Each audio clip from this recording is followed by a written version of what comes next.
everyone. Welcome to semi-final 2. Today we have two interesting games at hand. Central Castries versus Babonneau. Central Castries won the toss and they elected to bat.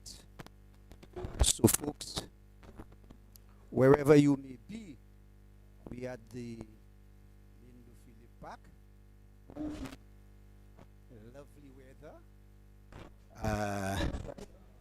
We are about to start. And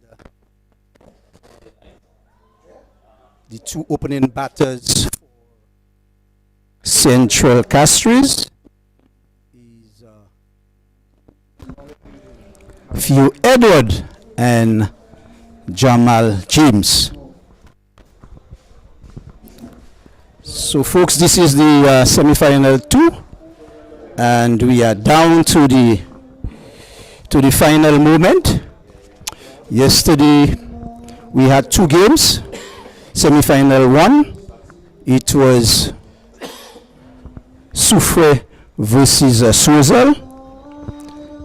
Soufre already waiting for, Sozel already waiting for the final on Saturday, right here at the Mindu Philip Park.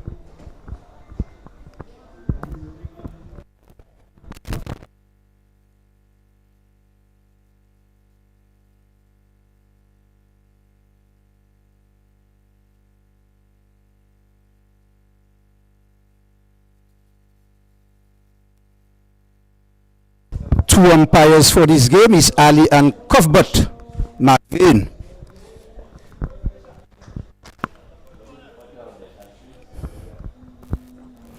So Devon Eugene.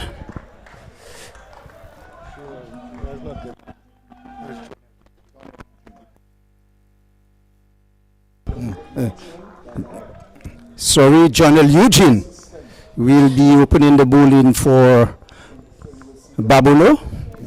Yeah. And second ball, few strikes it there, the 2 covers, and Central Castries is on the way. So Jonel Eugene opening the bowling for Babonneau this evening, opening with spin.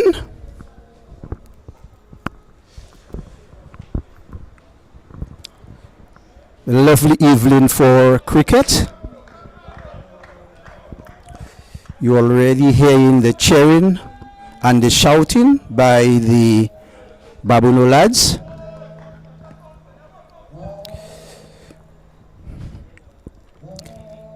It will be Jonel into Jamal, cuts this one there, through backward point there for 4.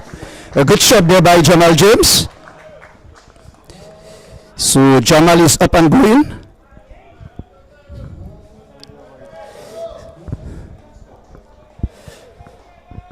Shot delivery outside the awesome by Janelle. It was cut by Jamal for 4. So score moves on to 5.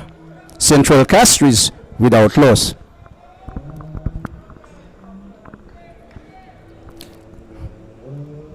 So Janelle into Jamal, like this one, he pushes it through there. Good delivery there. A dot delivery there by Janelle. Good comeback.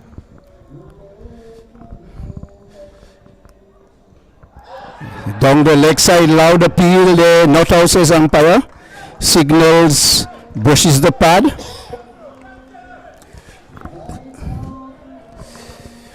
We out for a very good game this evening.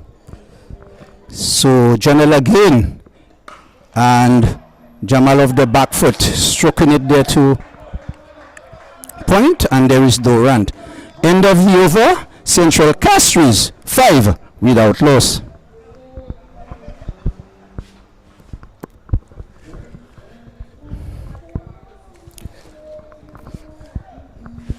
Good day to all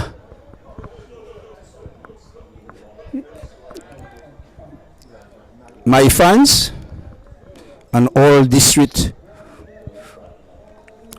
that participated in the PM's Cup.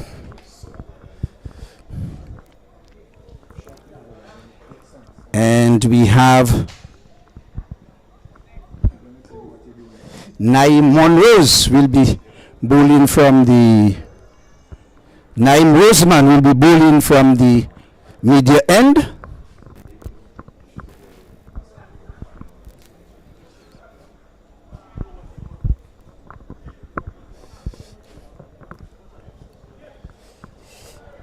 Naim, strong lad, love his cricket. Number 55, Naim.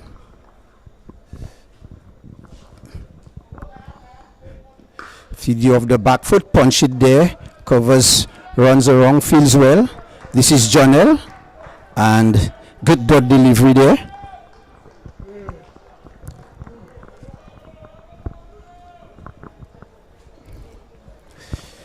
Babonneau lads is on their toes, shouting, enjoying the game so far. Roseman. And few of the back foot, and this time he gets it nicely and well fielded there by Point. This is Edward, and the batsman cross for one. Good fielding there by the Babonneau lads. Good looking shot by young Theo Edward.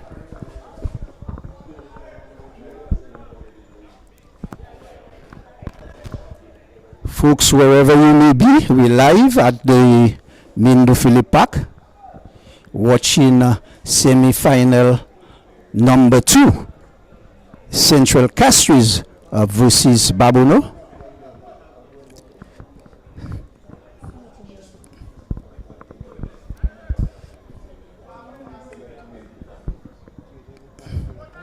We're in the second over, 6 without loss. Theo Edward 2 from 4.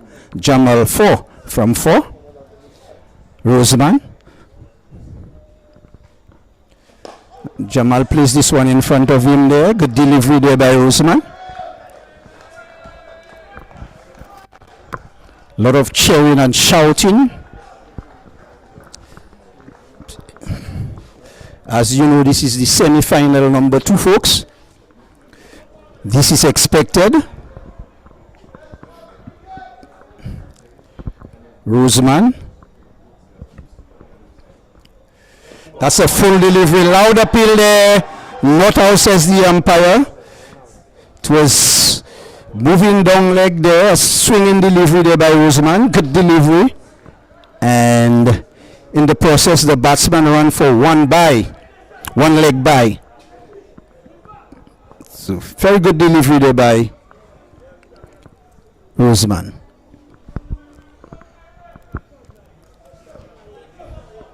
Score 7 without loss.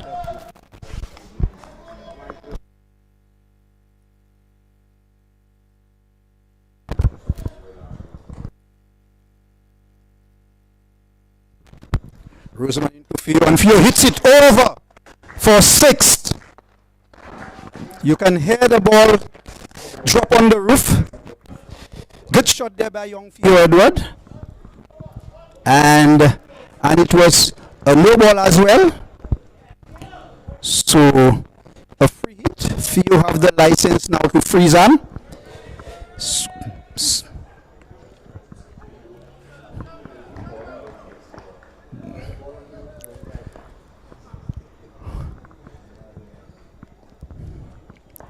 So Roseman back to his mark. Bowling to Theo Edward. And this is a wide delivery signal by umpire.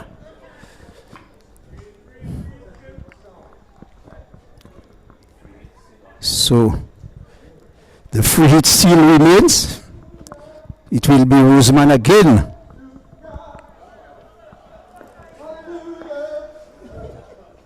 To Theo, and Theo hits it down the ground there, and fieldsman comes around, fields well, and in the process Theo cross for 1, and score moves on to 16 without loss. This is over number 2.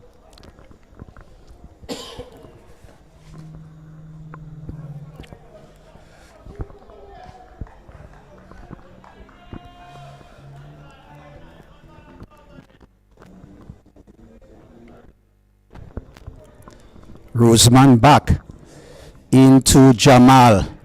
And Jamal hits it straight. Beautiful shot for 4. Good shot there by Jamal James. Stroking Roseman over his head for 4.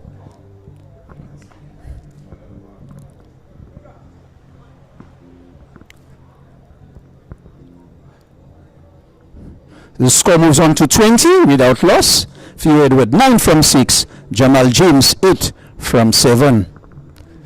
This is the end of the over.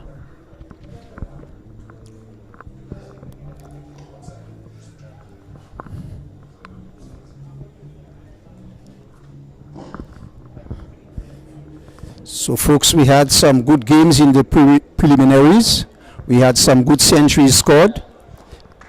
Centuries scored by young Theo Edward.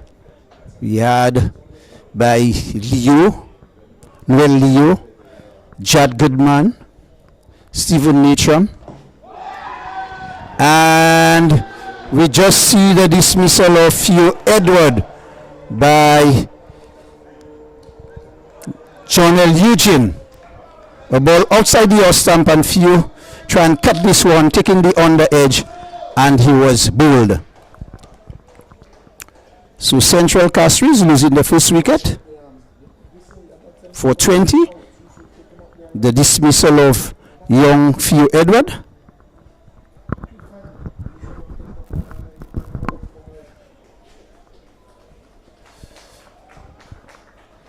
And incoming batter, Stephen Natram, Central Castries captain.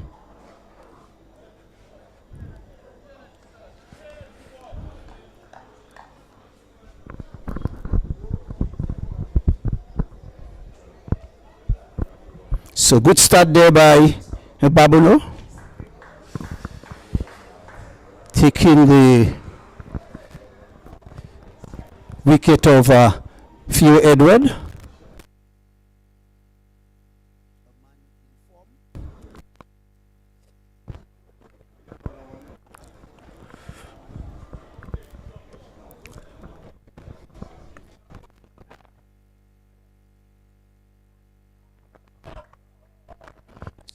Of cheering there by the lads, by Babonneau lads. And Natram of the back foot struck this one there. He runs 1, and I think that's all he will get. He's contented with 1 and score 21 for 1. Central Castries. They won the toss and they elected to bat.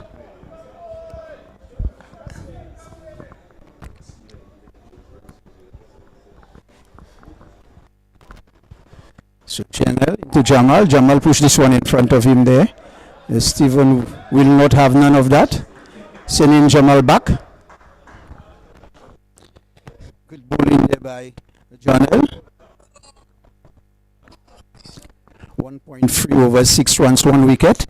And Jamal strokes him to wideish mid on there for 4. Good shot there. Good positive shot there by Jamal James. Score moves on to 25 for 1.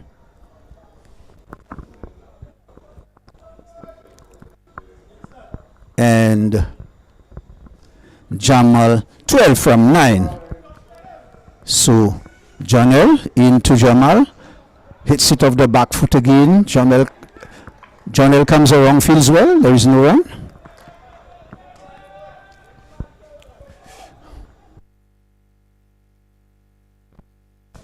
Janel into Jamal.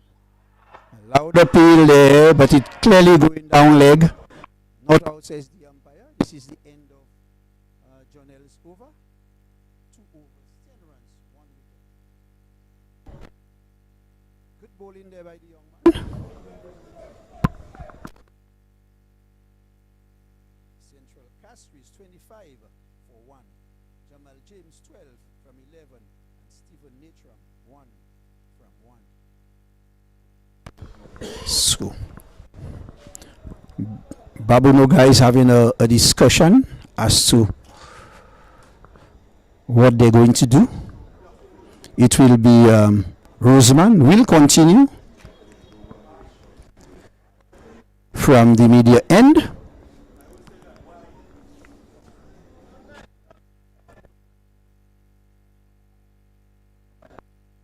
Is 1 over, concede 14 runs. And Roseman back.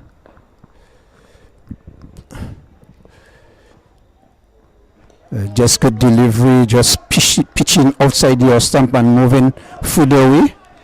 Good line delivery there by Roseman.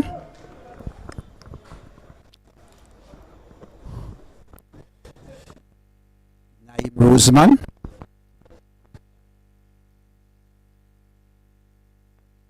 Real chubby. Weighing number 55. And Roseman into Stephen, and Stephen cuts this one there to backward point. Sweeper comes around fields, and the batsman cross for 1. This score moves on to 26 for 1. Stephen moves on to 2 from 3.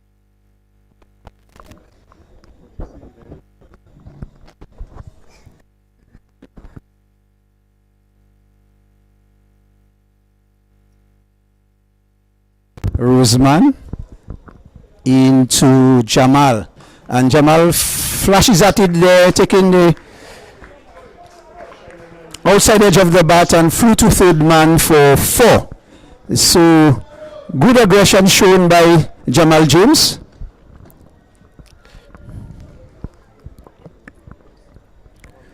Flashing the bat hard at this one there and getting 4. So score moves on to 30 for 1. Over number 4, Jamal on 16 from 12, Stephen Natram 2 from 3.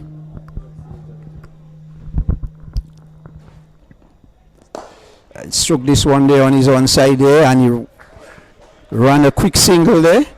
Good positive cricket there by Central Castries lads.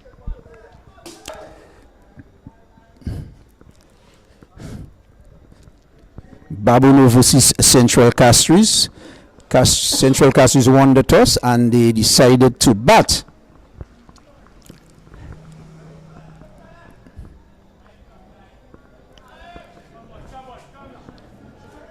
Roseman in his second over. Naim Roseman.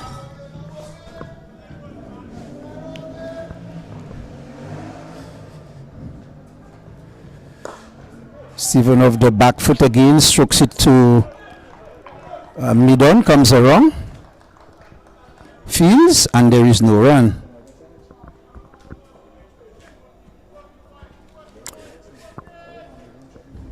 PM's T20 Cup, folks. This is semi-final number 2. Central Castries versus Babonneau. Naim. And Stephen struck this one on the onside there. And he runs 1 and he come back for the second. A good fielding there by Babonneau lad.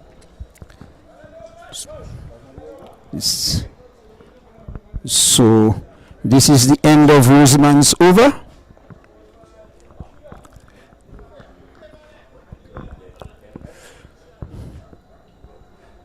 Score 32 for 1. Jamal James 17 from 13. Stephen Natram 3 from 5.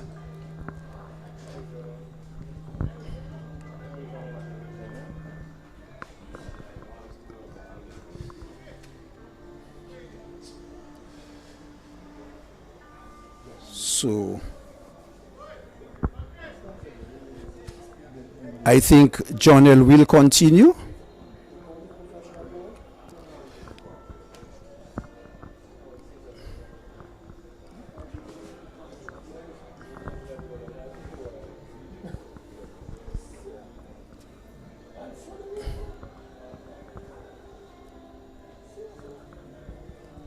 He will continue from the river end. 2 overs, 1 wicket, 10 runs. bowling well at the moment. The score is 32 for 1. He's bowling the 5th over. And Jamal smacked this one there to mid wicket. And the batsman crossed for 1. Current run rate 7.9. Projected score 159. I think Central Castries did too. They speed up a bit.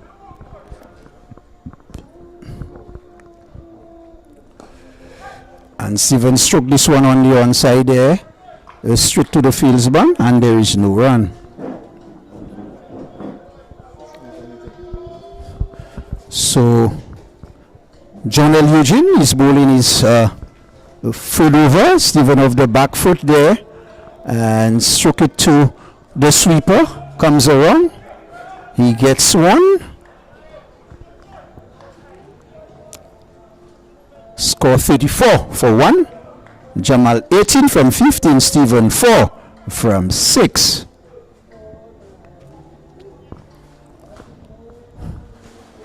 And Jamal hit this one there straight to mid on, and Jamal James is out caught.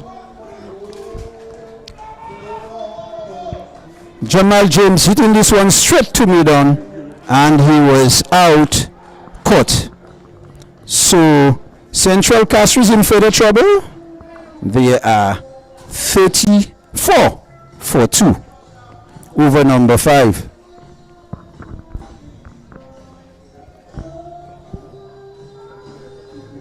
So Jonel Eugene is doing the business there for doing the work there for Babonneau lads. He's bowling well at the moment. Taking two key wickets for Central Castries, the wicket of Theo Edward, and then now Jamal James.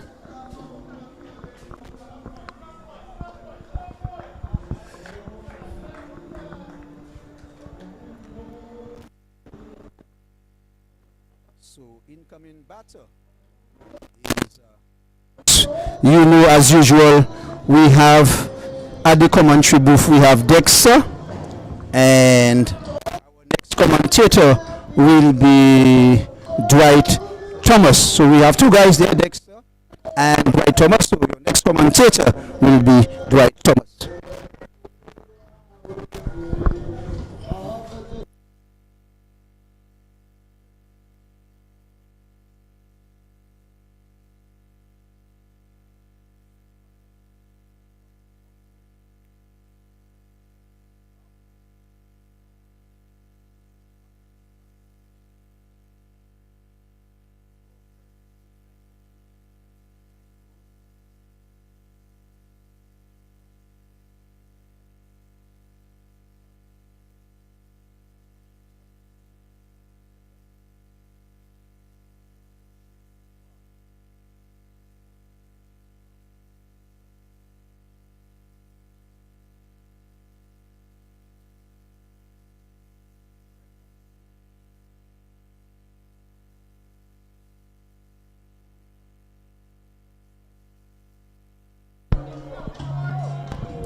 And there's no signal from the umpire, so that was a single to Stephen Natcham, who now moves on to 5, and is going to bring Jaden Eli Box into strike.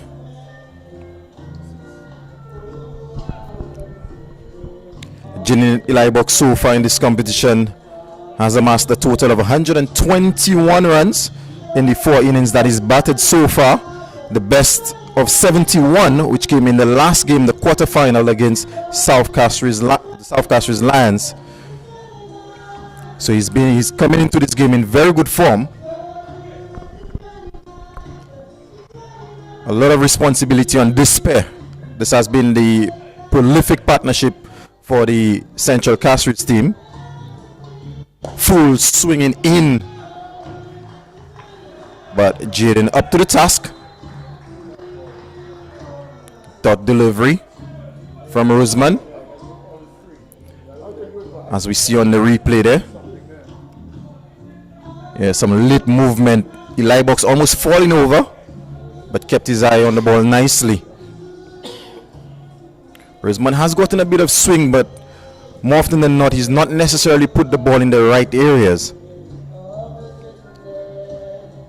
And again, slow delivery beats Jaden. All ends up. So good variation there, mixing it up.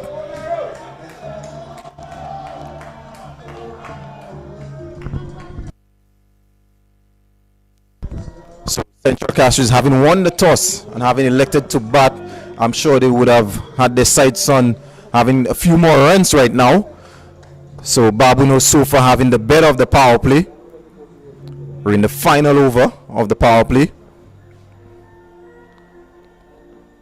That's full, that's swing, that's driven, and that's dropped. My word, John L. Eugene has put that one down. A simple chance being created there. Nairo's Roseman again, very full. Eli Box drives straight to John L. Eugene, and unfortunately he puts it down. As we see on the replay, the simplest of chances, especially by John L. Eugene, who's normally a very good fielder. So the score remains on 40-2. Roseman, standing at the top of his mark, looks very disappointed. Opportunity grasped, the big chance at that. The informed Jenny Libox put down on 6. He's on 4, and that one is stroked through long on for an easy single. So Jenny Libox dropped on 5 by Jonelle Eugene. The score now moves on to 41-2. One legal delivery left in the power play. And Stephen Natram so far has amassed a total of 320 runs in this competition in the 5 innings so far. That slower ball down the leg side, and that's worked away through the vacant fine leg region for 4. So another slower delivery from Roseman, and Natram just worked that one down through the vacant fine leg area for a boundary for good looking runs. And with this boundary, we've come to the end of the power play. The score is now 45-2. Batsmen out. Theo Edward gone bowled John L. Eugene for 9, and Jamal James caught Caleb Thomas bowled Eugene for 18. So John L. Eugene is going to continue from the northern end. So far he's bowled his 3 overs, 2 for 16. So excellent figures. The off spinner. There's not been much tone on offer, but he's been bowling very flat, very fast as well.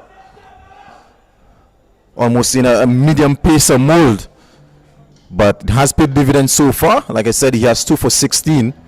And he's going to be bowling to Jaden in Libox. So if we're talking about matchups, this matchup would favor the off spinner in John L. Eugene. Again, that's short, and Jaden Libox just pushes at that one. Misses. A bit of a naughty shot there by Libox. Almost a nothing shot.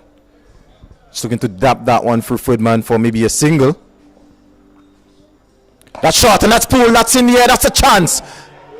And he circles and takes it, and Caleb Thomas takes it, and Jaden Libox has to go, and Jonelle Eugene picks up his 3rd. Now 3 for 16. What a spell so far by Jonelle Eugene, and Central Castries are now 45-3 in all sorts of trouble. Libox given a chance in the previous over, but not on that occasion. Thomas takes his 2nd catch of the innings, and Central Castries are in serious trouble here.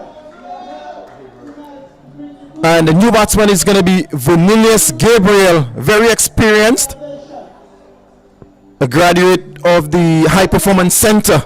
So he does have batting ability, very good batsman by his own right. But so far he's not featured among the runs so far in this competition. Has played the 1 game so far, did not get to bat. So this is going to be his 1st inning of this competition. And what a time! It's actually coming in the semi-final. And they do really need him to put on a partnership with his skipper, Stephen Natram. So despite the drop chance in the previous over so far, the Babonneau, they fielded very well. Caleb Thomas has taken two very good catches. Much better fielding effort than what we saw last night in the previous semi-final.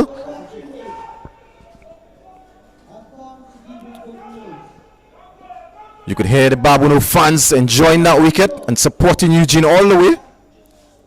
That's short, and Gabriel offers a shot, not able to make contact. So 3 dot deliveries so far by Eugene in his final over. That one is a lot straighter. Gabriel pushes to Sanjay Hill, who comes in sharply and saves a single. The Babonneau players with their tails up. That shot down the leg side worked through fine leg, and it's going to be a single. Fielded nicely on that occasion by Roseman, who's had a few blemishes so far in the field. Signal leg by.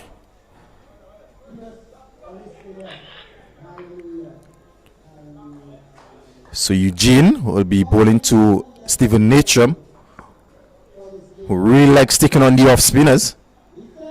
Got a very defensive field as expected. We are out of the power play, so there's 3 deep fielders on the onside. That's short, and Natram rides the bounce nicely, pushes it into the offside.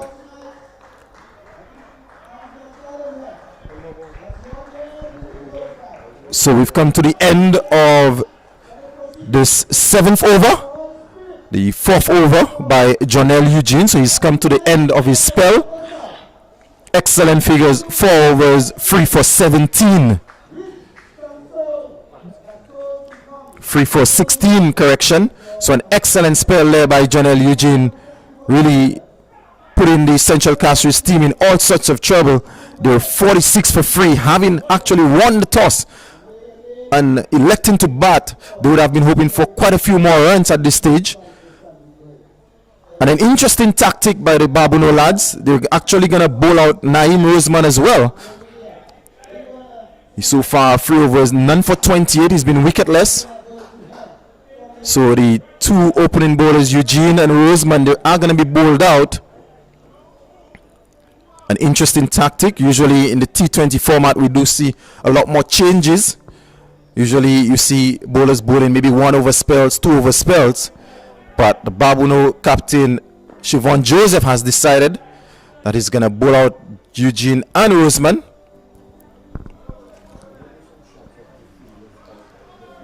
And they're trying to get the field placement right. And it's going to be Roseman to Gabriel. That's some shape. There's a bit of an appeal, but that's missing leg from my vantage point. And the umpire agrees with me as well. But Nairo's in his 4th over still continues to get some inward shape into the left-handers, as we see on the replay. Yes, definitely coming back in, but starting a bit too straight on that occasion. Usually the white ball normally swings for maybe 2 or 3 overs, but this ball is in its 8th over and it's still swinging. So Nairo's definitely getting his wrist in the right position to get that ball moving. And it's going to be bowling to the right-hander, which should aid that away swing. And Natram dabs into the offside, and they go through for a quick single. A bit hesitant, but in the end, comfortable single. So usually Natram is a lot more aggressive than what we've seen so far. 11 of 11, but having lost 3 wickets, he knows the importance of him staying out there for the Central Castries team. And he's maybe just trying to play a few deliveries. And at some point he would decide to attack, but it's going to be interesting when he decides.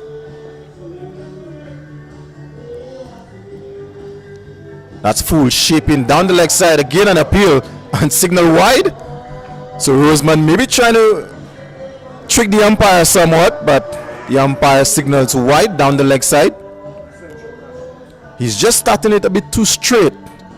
With that inward movement, ideally he would want to be pitching it just on about the off stump, coming back into Gabriel. As we see the central camp, a bit worried, I must say. Yeah, the coach and manager doesn't look too happy right now. Again, down the leg side, that one definitely taking the pad. Again, an appeal from Roseman. Not sure what he's really appealing for there. Clearly going down the leg side.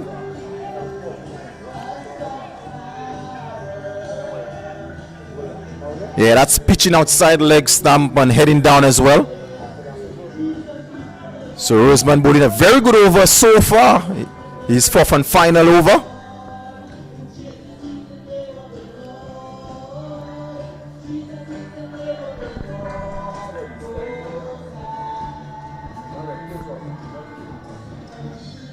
Shot that's driven through the offside, and that's four. Excellent looking shot there by Gabriel.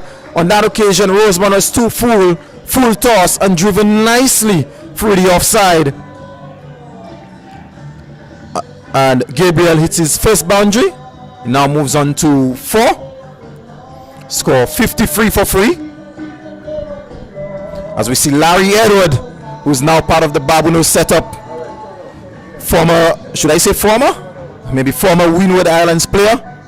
Very experienced left-arm orthodox bowler. It's going to be interesting when the captain calls upon Larry Edward with all his experience. But Babonneau does have a lot of options that they could call upon. That's full, and Vern again looking to drive a bit of an inside edge, and they go for an easy single. Talking about options, they've got Sachin Sipal, we've not seen. They've got Sanjay Hale as well. We just mentioned Larry Edward. There's the youngster Gustav, who took 5 wickets in his last game in the quarterfinal against Grosley. So plenty of options for skipper Joseph. And just mentioned Sipal, Sachin Sipal. He's warming up, so his introduction won't be too far. That's full and driven for dot delivery. So we've come to the end of the 8th over. Central Castries are 54 for 3, and Naeem Roseman completed his 4 overs, none for 45, so a bit on the expensive side from what we've seen so far.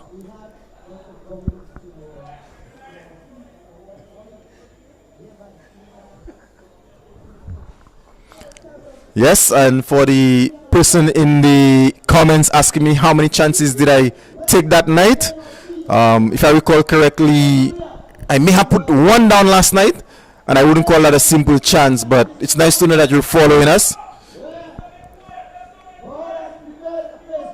So it's going to be Sanjay Hill from the northern end. He has actually played for the senior team, the national team. So very experienced as well. For the last couple of seasons he's been injured, so we've not seen him as much as we probably would have hoped. But if we recall last year in the final of this very competition, he was the one who actually brought it home for Babonneau on that occasion with the bat. And he starts off a short one outside the off-stump, and that's worked through backward point for 4. Very good looking shot there by Gabriel, short and wide, and on that occasion he found the gap at backward point. That's really a strong area for Gabriel. Having played with him as a former member of the Central Castries team, he's very strong through the backward point cover region. So Hale has to be a lot tighter in terms of his lines to Gabriel, because he's going to feast on those deliveries outside the off stump all day. And they've actually made a change in the field as well, so the short-fielded man has actually gone back onto the boundary just to protect that area. Okay, much better, much tighter in his line and length on that occasion. Exactly where Captain Joseph would want Hill to be. But Gabriel right in behind that one. So Hill, in terms of what he's done so far in the competition, Sanjay Hale has only bowled 8 overs so far and taken 2 wickets, best of 2 for 28. That's straighter down the leg side, and it's going to be signaled wide by the umpire. So he's definitely adjusted his line from the first delivery, but on that occasion just way too straight. He's got a short fine leg, so any bat on that could have easily gone to the boundary for 4.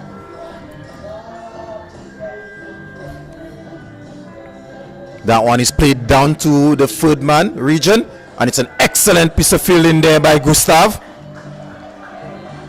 So great work from the youngster.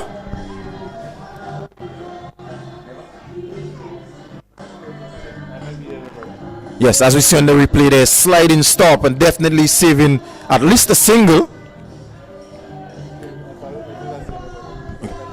So Gabriel now moves on to 10. His first bat of this competition. And like I said, what a time in the semi-final with his team under pressure. But he is the sort of player that has delivered previously for Central Castries. So I know he has the backing of the team, the management team, to deliver the goods tonight. He'll shot outside the off stump, and Natrum cuts to the deep point. So it's going to be a single. So far what we've seen from Hale, he's been on the shorter side with a deep point and a deep square leg. That can and may very well be the plan. Just to give you an idea of the sort of field that we have for Gabriel, we've got a third man, we've got Larry Edward at deep point, and we've also got a conventional point in the 30-yard circle. That one is a slow ball driven nicely to Joseph, who does the fielding. So very strong offside field, especially behind the point area. So they're definitely protecting that strong area where Gabriel tends to get a lot of his runs. So they've done their research on Gabriel. That one is full again, down to third man. And it's going to be another easy single where Gustav does the fielding. So at the end of the 9th, Central Castries, they were 62 for 3. And with Roseman bowled out, Joseph now calls on Sachin Sipal from the southern end, or the players' pavilion end. So Sipal, so far we've seen him in the competition so far. In his 3 games, he's bowled 10 overs and taken just the 2 wickets, best of 1 for 28 at an economy of 8.9. So given the ability and the talent, and also a member of the High Performance Center here in St. Lucia, I'm sure he would have wanted better figures, but he has the opportunity tonight, and what a stage to do so in a semi-final. Babonneau, as we remind our viewers, are the actual defending champions. And just getting information from one of the coaches, Sipal has actually been one of the, if not the fastest bowler that we've seen so far in the HPC.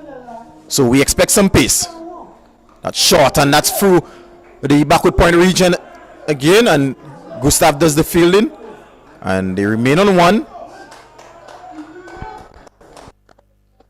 So Joseph, excellent field placing. I must commend Siobhan Joseph for getting it right to Gabriel, covering his strong areas, really protecting that backward point area boundary, and only restricting him so far to singles. And with the bat, Sipal in his 3 games, top score of 20, only getting the 26. He's definitely a better batter than what would suggest the stats that we just read out. Definitely a very good all-rounder, and his all-round performances is what got him into the High Performance Center. Very exciting young talent coming out of Babonneau.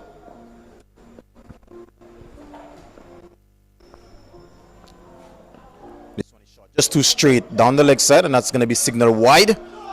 You could hear a grunt coming from Sipal, so maybe searching for that extra pace that we just mentioned, but not getting his line right on that occasion.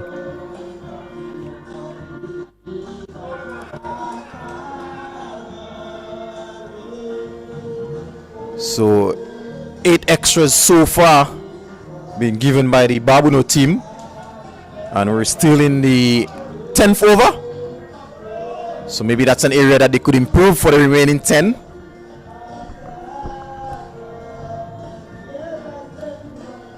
Sipal bowls, and that one comes back in sharply. Maybe coming off the glove or the inside edge. We'll take a look on the replay. Yeah, hard length and came back in sharply to Natram. Luckily, was able to get behind it somewhat, get something on it to protect his stumps. But good areas from Sipal.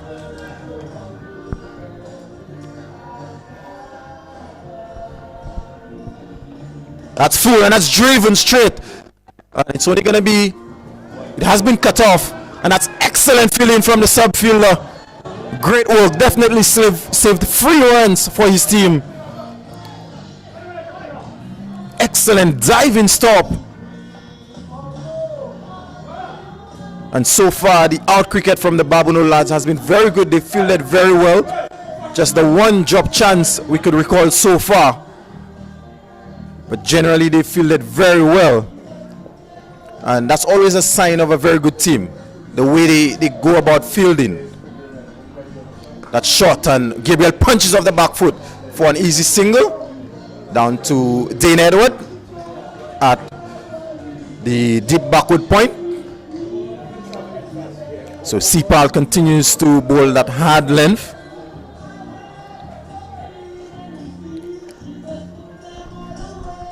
So the Central Castries team, they were going at 6.83 runs and over. So they would love to be going a lot faster, but credit must be given to the way the Babonneau lads have bowled and fielded so far to restrict them to 66 for free in the 10th. That one is a lot full, a lot straighter, but again, very good length and excellent fielding off his own bowling as well. Had that gone past Sipal, that would have been an easy single. So we do have some spectators in. Maybe not as many as we would have hoped for, but definitely we do have a few in. And not as many as we saw last night in Choiseul. Must commend the Choiseul fans for coming out in the large numbers last evening. As they say, the cricket capital of St. Lucia.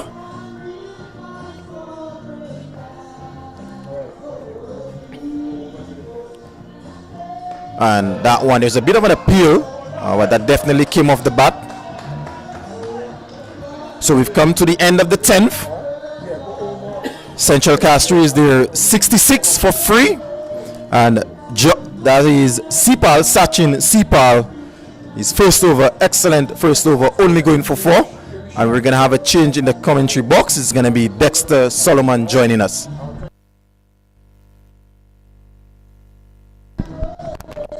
Pleasant evening to all our listeners and viewers. We are here live at the Mindu Phillip Park to witness an epic encounter between two rival teams, Babonneau and Central Castries. As you would have heard previously, a replay of last year's final in which Babonneau prevailed. With some 10 overs at the halfway mark, Central Castries having won the toss and electing to bat first. They are 67 for 3 in a spot of bother, and they would need a rebuilding job between Captain Stephen Natron, who is 14 of 16, and Venilius Gabriel, 13 of 15. Sanjay Hill into his second over, and a scoop attempted by Venilius Gabriel. Really a lapse of concentration there from the batsman. Surely that was ill-advised. Trying to scoop a full delivery from Sanjay Hill at the halfway mark, just when one would have thought that a rebuilding job is what is required to continue to build a partnership. Some innovation being tried here by Venilius Gabriel, and he loses his wicket.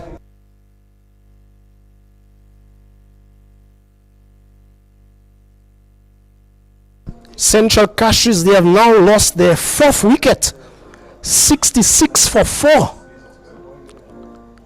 first delivery after the halfway mark.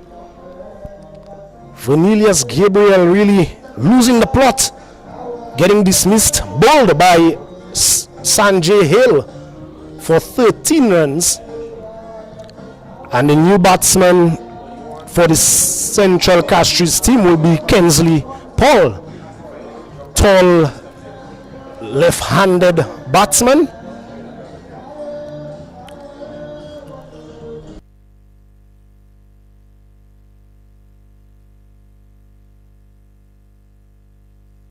From his 5 games so far his 4 innings, 1 not out, 97 runs is the total he has amassed so far. 59 his highest score, and the Central Castries team would need something in that region from him today as Sanjay Hale continues from the river end. A short delivery first up, well defended by Kensley Paul. But there's no further addition to the score, which remains on 66 for 4. So further pressure being applied here by the Babonneau team on the Central Castries batting unit. They have continued to pick up wickets at crucial intervals. Just when the Central Castries team looked to seem to have been building partnerships, Babonneau strike back as Hill continues, and that one is neatly worked onto the onside by Kensley Paul, and he's off the mark. The score moves on to 67 for 4. This brings Captain Stephen Natram back on strike. He has been out in the middle for some time, some 17 deliveries he has faced so far this evening. And the Central Castries team will be hoping that he could bat for the remaining overs in the innings. A lot will be dependent on how well he does from here on. Full delivery. And that one seemed to have been a bit of variation from Sanjay Hale. And Stephen Natram just defending that one onto the offside. And there's no run. He remains on 13 of 18. And one must say that the Babonneau team, they would be the happier of the two teams at this phase of the game.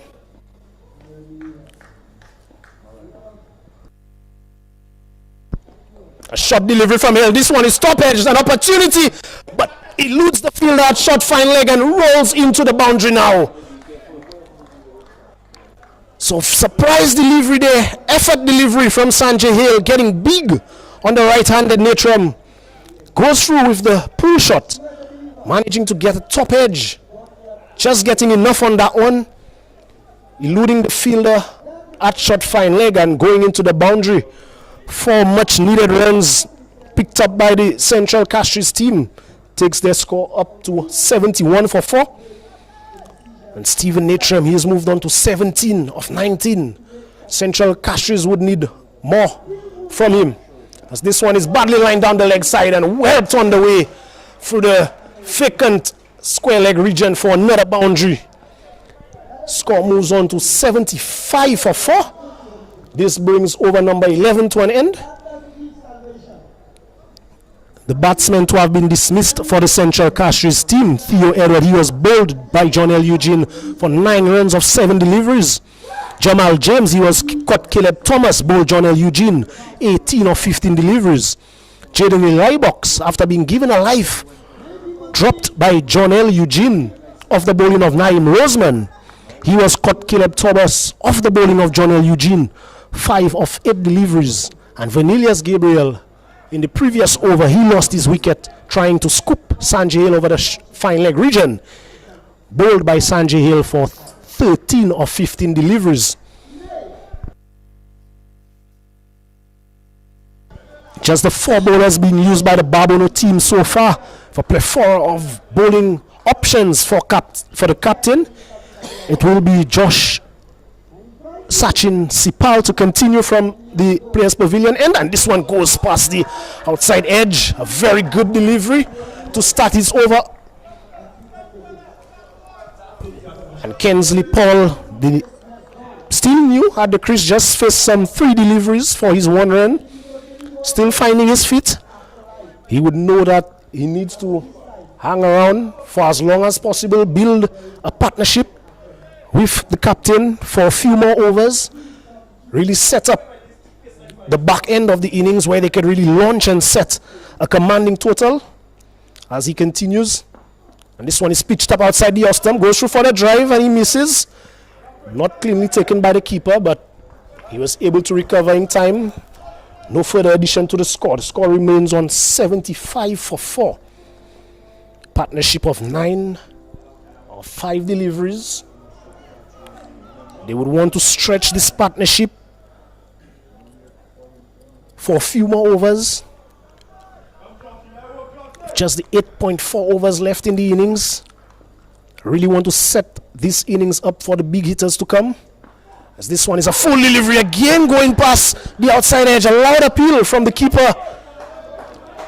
Not out. Let's have a look on the replay. Sachin Sipal getting some movement away from the left-handed pole. That one missing the edge by a whisker.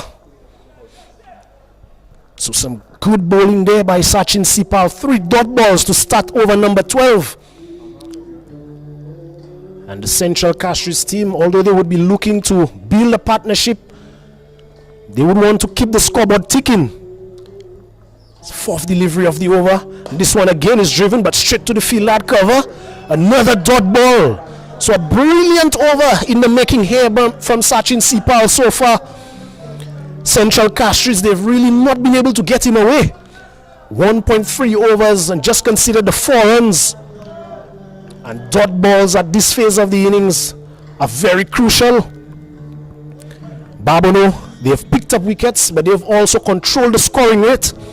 Central Castries only scoring at 6.43 runs per over. As he continues. And this one is lined on the leg stump and neatly worked into the gap. And this one will go close to the boundary and gets there now. So a very good flick shot there by Kensley Paul. Getting in line with that one and rolling the wrist. Getting this one between the long on and deep mid-wicket fielders. Perfect gap finding. And picks up a crucial boundary for his team. That score moves on to 79 for 4. Kensley Paul, this is his first boundary. Takes him to 5 of 7 deliveries.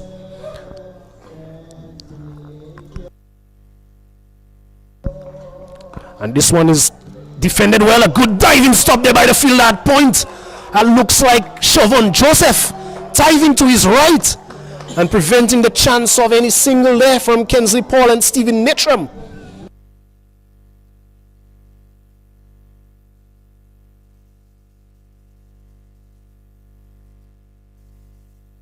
So this brings another excellent over from a Babonneau standpoint to an end. After 12 overs, Central Castries winning the toss and batting first. They are 79 for 4. And just to take you through the bowling card for the Babonneau team so far, we have John L. Eugene, who's bowled 4 overs, picked up 3 wickets for 16 runs. Naeem Roseman, his opening partner, he's bowled 4 overs, conceded 35 runs and did not pick up a wicket. Sanjay Haley has bowled 2 overs so far, picked up 1 wicket for 17 runs.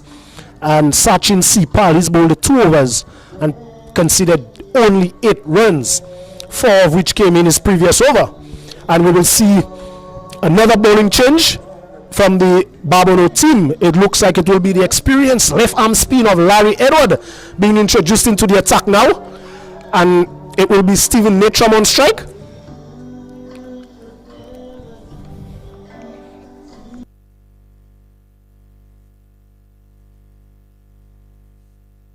Larry Edward in the tournament so far, he's bowled in the 3 games, 9 overs and picked up 2 wickets.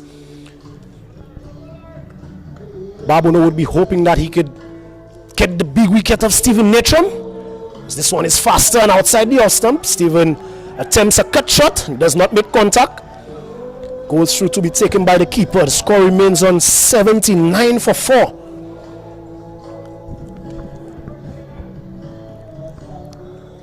Fielders who are out on the boundary. There's a sweeper on the offside, as this one is outside the off stump and smacked straight to that sweeper. So there's a sweeper on the offside. Man at long off, long on, deep mid wicket, and deep square leg for the right-handed Stephen Natram. The score moves on to 80 for 4 with that single.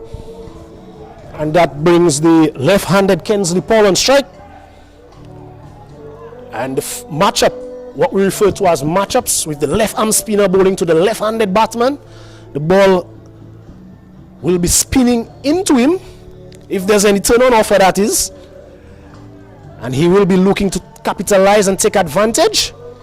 For the left-handed, there's a deep backward square leg fielder on the boundary, a deep mid-wicket, long on, long off, and a sweeper on the offside. Short third man at backward point, man at cover, and a square leg in the circle.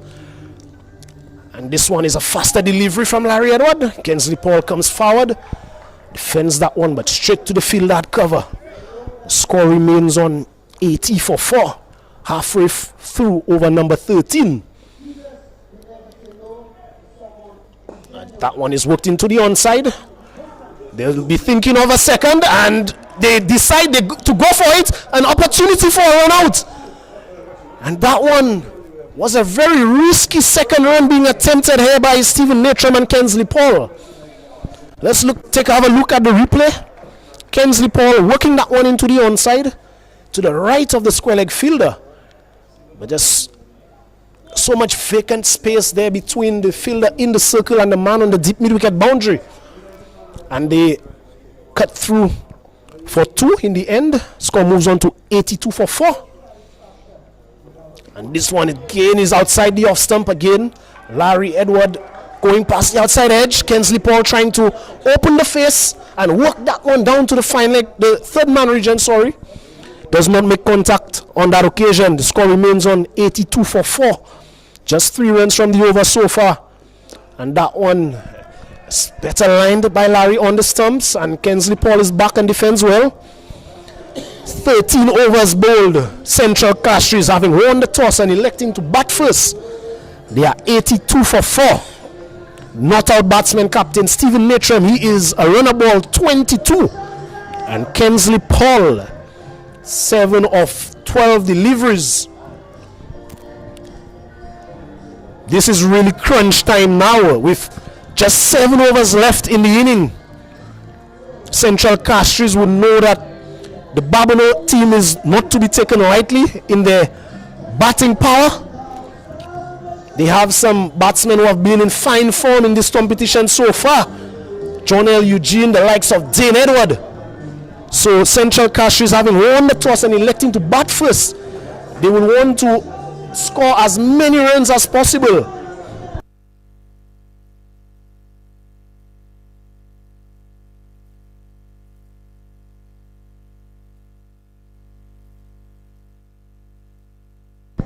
With this current run rate, they are projected to get in the region of 126, and surely that will not be enough. With the way that we've seen this wicket play before in previous games, and it will be a bowling change from the Babonneau team. Unieski Gustav is into the attack, and Stephen Natram greets him with a lofted drive over long off for 6. So some much needed impetus being injected into the Central Castries innings from the butt of Stephen Natram. First ball from Unieski Gustav, flighted on the off stump, and no second invitations needed there from Stephen Natram. By Stephen Natram hitting that one far over the long off fielder for 6. He takes his score up to 28, and Central Castries, they move on to 88 for 4.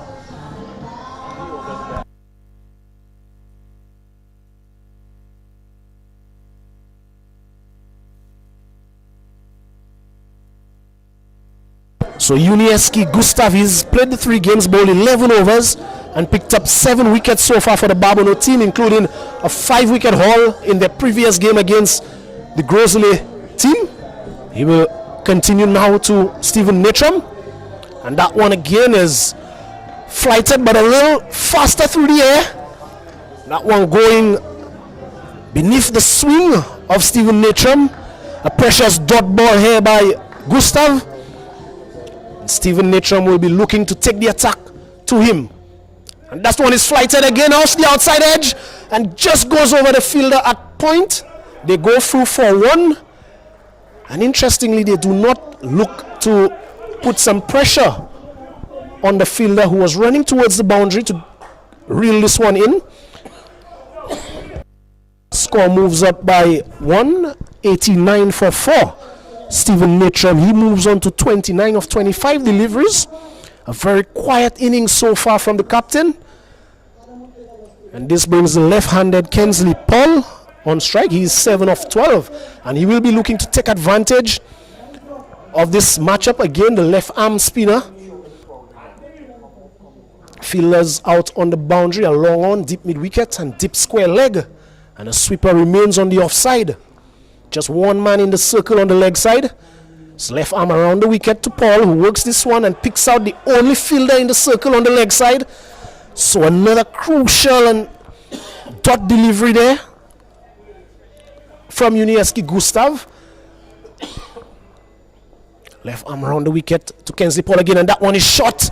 And Paul is back and looks to cut this one through the offside, but does not make any contact. This one getting some extra bounce on that occasion. Another dot ball.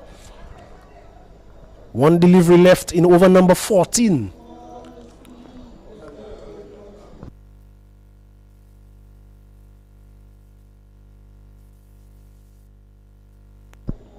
And this one is flighted and punched into the offside, and they go through for 1. And Kensley Paul picks up an easy single into the offside. 89 for 4. Central Castries after 14 overs. A run rate of 6.4.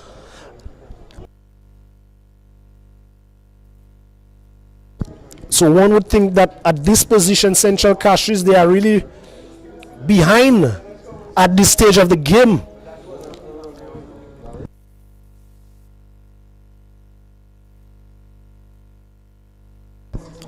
With the likes of Zai, Antoine, Tyler Venner, Tyler Sukwa, Kyler Donis and Dylan John to come, a lot will be relied upon off the bat of Stephen Natram. He is well set on 29 of 25. He's hit 3 4s and 1 6 so far. As the crowd continues to build here at the Mindo Philip Park to witness this encounter. Two teams who always are at each other's throat. A replay of last year's final, as we would have said earlier. And it will be Larry Edward to continue. 3 runs conceded off its first over. This one is swept down to the vacant fine leg region by Kensley Paul, and he picks up a much needed boundary for his team. So a productive shot there by Kensley Paul, putting pressure on Larry from ball 1. Getting down on one knee and sweeping that one fine enough to elude the fielder at deep backward square leg. Score moves on to 94 for 4. And Kensley Paul, he moves into double digits, 12 of 16. And that one he works into the onside and picks up a easy single down to the fielder at deep mid-wicket. Sachin Sipal comes in and fields well. Central Castries 95 for 4. The last hurrah, really, with some 5.4 overs left. They would be looking to capitalize and really put some pressure on this Babonneau's bowling attack. Some 6 bowlers have been used by Captain Siobhan Joseph this evening. And Babonneau, they are not short of bowling resources.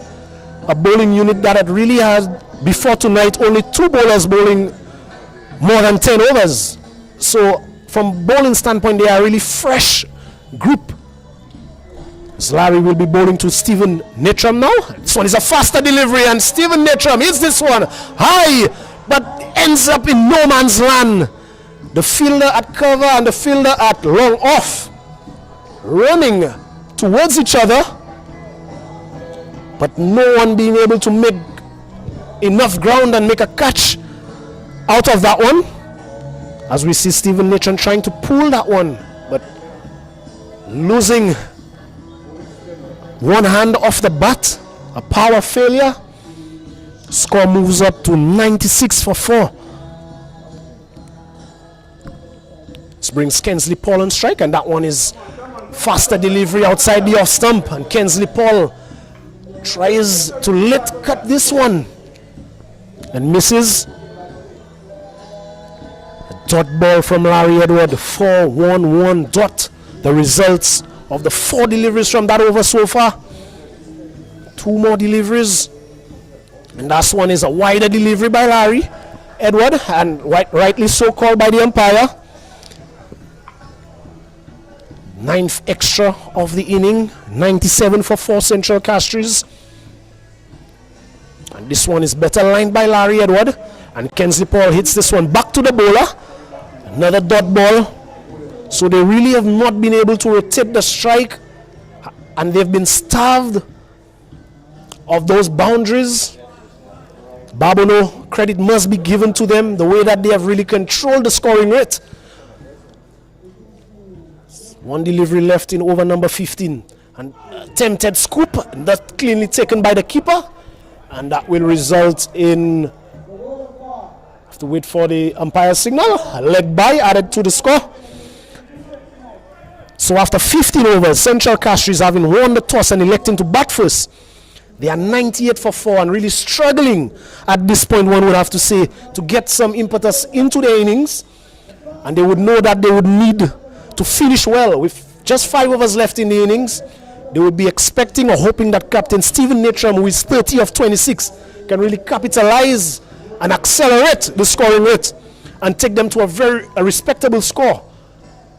One that they would hope to defend later on in the game. And we will have a change in the commentary box, and the Dwight Thomas will return for the last 5 overs of the first innings. Yes, so it's going to be Sachin Sipal to continue from the southern end. Like Dexter said, 5 overs left. So we've come to the back end of the Central Castries innings, where they're going to be looking to push on, try and get as many as possible. When they elected to bat earlier in the evening, I'm sure they would have been hoping to have quite a few more than what they have right now. But importantly, they still have Captain Stephen Natram not out on 30 of 26 deliveries. Very slow by his standard, but he's the sort of player that believes as long as he's there, he's able to catch up. So we're going to see how this goes in the last 5.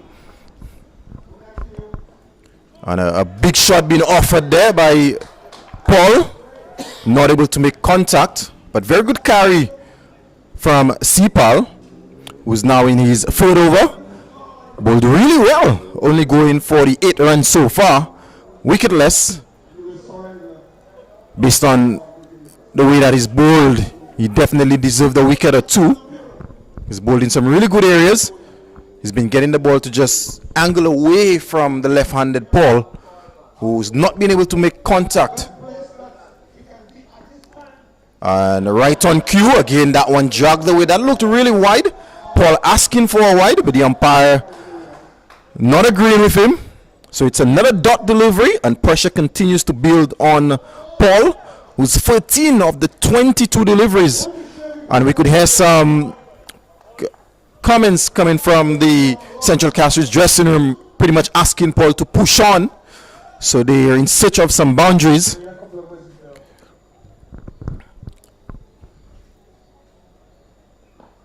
And again, there's a chance. That's in the air. Dane Edward, will he get underneath it? He doesn't. Lands safely. They've gone for 1. But it's only going to be 1. Paul looking for the second, but Natram not interested whatsoever. I think Natram has decided he needs to face as many deliveries as possible in this partnership, because Paul struggling a bit. 14 of 23, much better player than what he's shown so far this evening. Also a member of the High Performance Center. Very talented batsman, just a bit struggling tonight. Maybe the pressure of the occasion maybe getting to him. So Central Castries 99 for 4. I think Babonneau right now would be the happier of the 2 teams. But still 4.3 overs left, so a lot could happen in the next 27 legal deliveries. So Sipal to continue.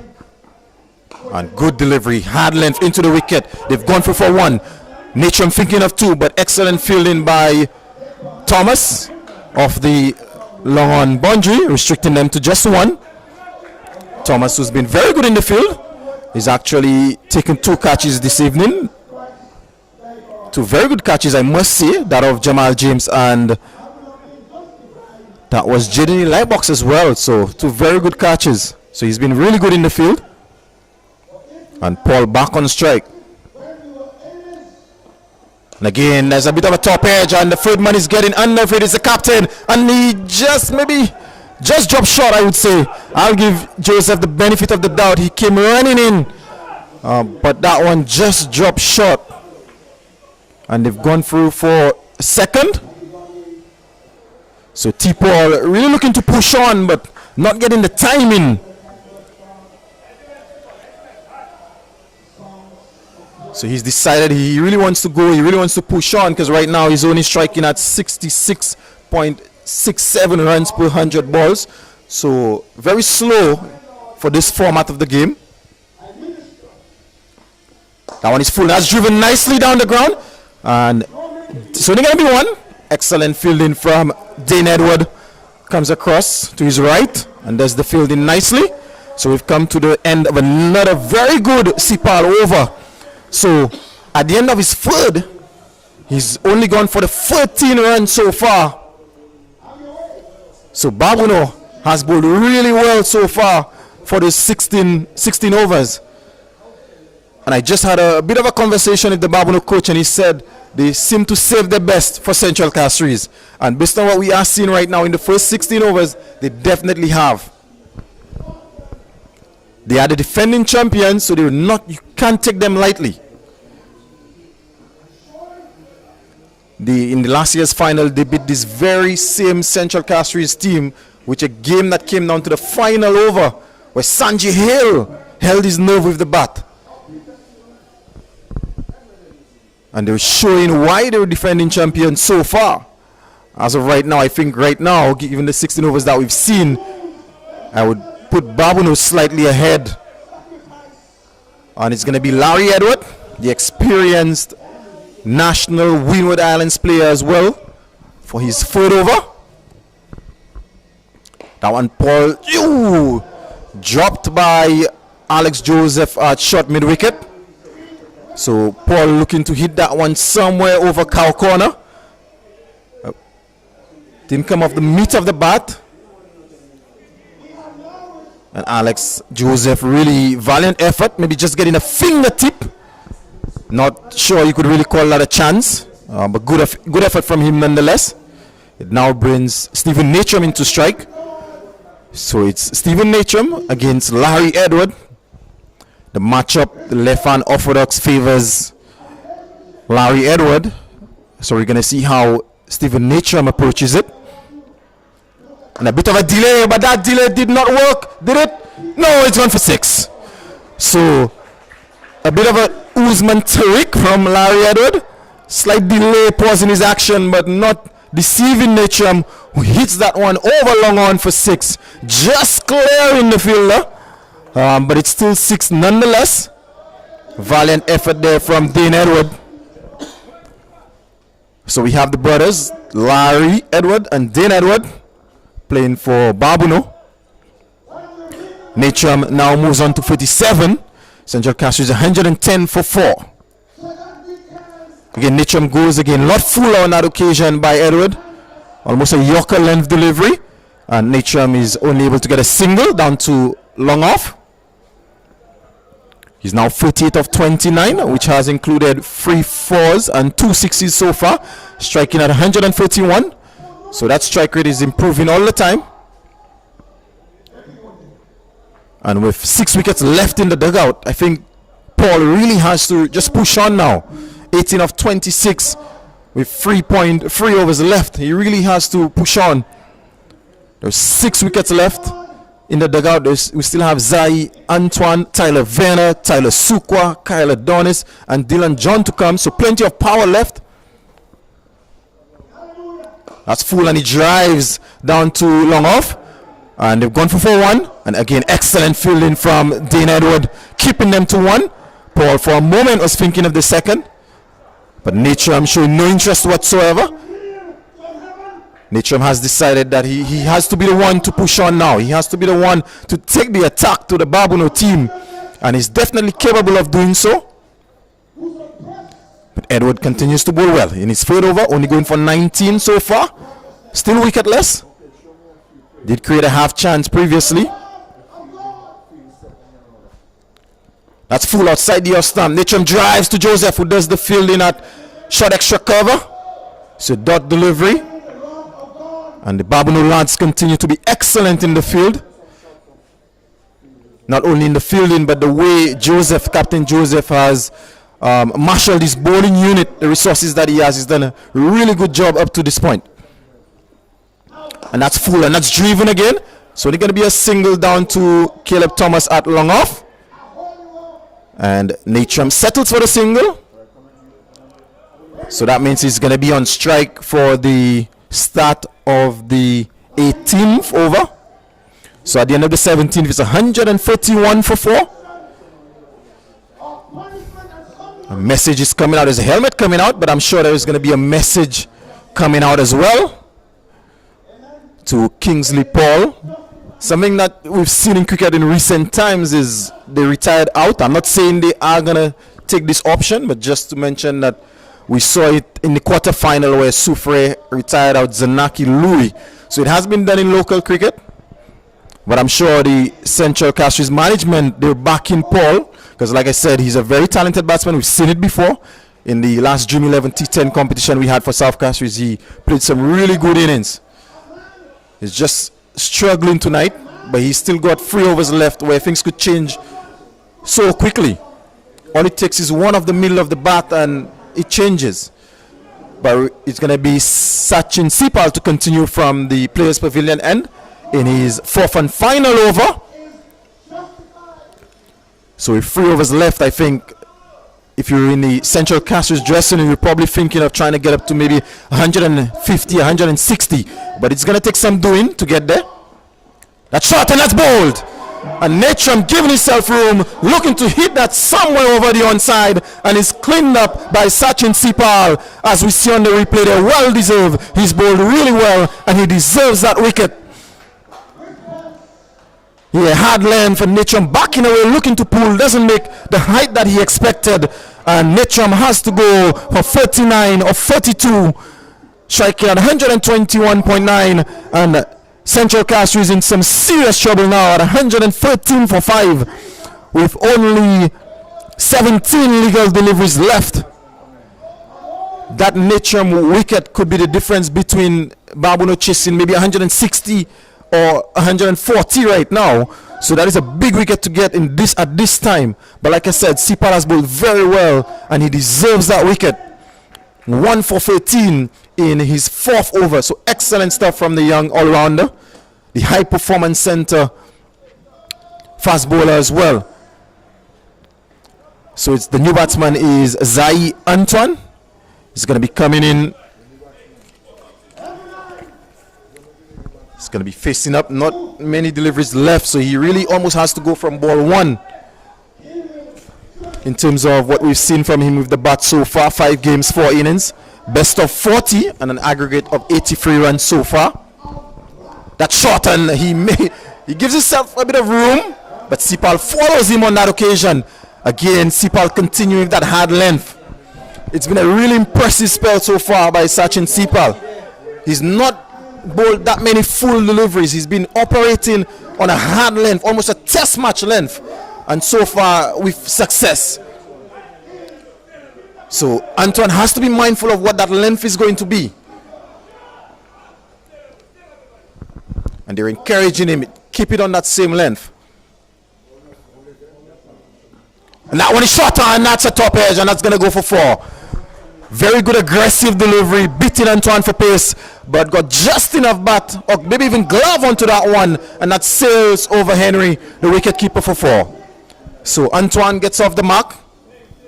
At this point, I don't necessarily think the Central Castries management team or or the players would really care how they come.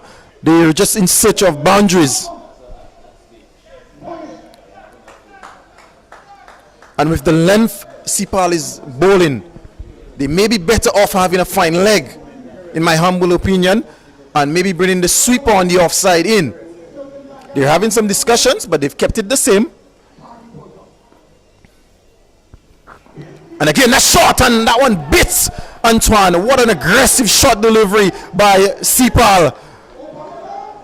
And earlier, I did mention one of the coaches said to me he's one of the fastest bowlers in the high performance center, and he's showing it in the last two deliveries very quick, as we see on the replay, almost taking Antoine out of the game. Very good aggressive delivery by Sipal. And there's a change in field. So like I suggested, again, excellent from Joseph. With that length, he's actually brought his long off into a mid off, and he's put the fine leg back, and that is actually himself. So he's gone back at deep fine leg. So again, really good from Joseph, really reading the game. With that length, with that sort of length, it's better to have the fine leg out. So again, really good from Siobhan Joseph. And that one is short and that's stuck, but that's going to be in the gap between the fine leg and square leg, and that goes into the boundary for 4. So Antoine fighting fire with fire, just pulling that one through the square leg area for 4. He now moves on to 8 of only the 4 deliveries. So much needed boundaries here from being provided by Antoine. So the Central Castries, they now move on to 121 for 5. Lots of discussions going on between Sipal and Dean Edwards, Sipal and Caleb Thomas. Queen Henry came down and have a chat with him as well. He's got 1 delivery left in his spell, 1 delivery left in the 18th. So far we've seen the 6 options used by Captain Joseph. And that one is short, and Antoine just plays it to backward point where Larry Edward does the fielding. So it's going to be a single, and he retains strike. So at the end of the 18th, it's 122 for 5. Antoine 9 of the 5 deliveries, which has included 2 fours. One of them a top edge over the keeper. But Kingsley Paul is still in on 19 of 27 deliveries. We have 12 legal deliveries left. So right now, if you're Babonneau, you're thinking of maybe restricting them to maybe 140. On the other hand, if you're in the Central Castries team dugout, you'll be hoping for 150 plus. But it's going to take something special from Antoine and Paul here to get to 150, especially with the experienced Larry Edward bowling the 19th over. So Edward, so far in his 3 overs, he's bowled 3 overs, none for 20. He did create that half chance, but so far wicketless. And something that has come into the game is matchups. And if we're talking about matchup, I think this matchup favors Edward. He's going to be bowling to the right-hander Antoine. So he's going to be looking to take the ball away from Antoine, who, from what we've seen so far in local cricket, likes to access the onside. And that's short, and like I said, he opens himself up, looking to access somewhere over long on, not able to make contact. And very intelligent bowling from Edward, bowling that one wide outside the off stump. And again, that one is straight to Fuller, and he drives down to long off. They've come thinking of the second, they come back for the second, and he gets there. So excellent running by Antoine.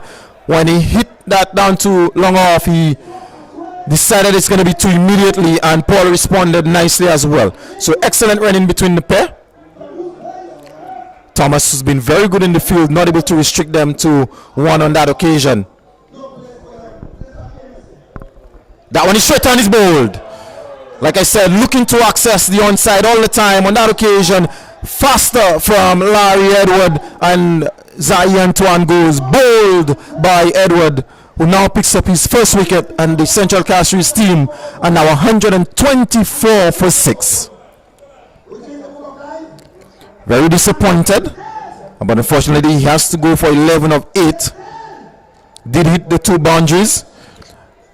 So the new batsman is Kyle Adonis.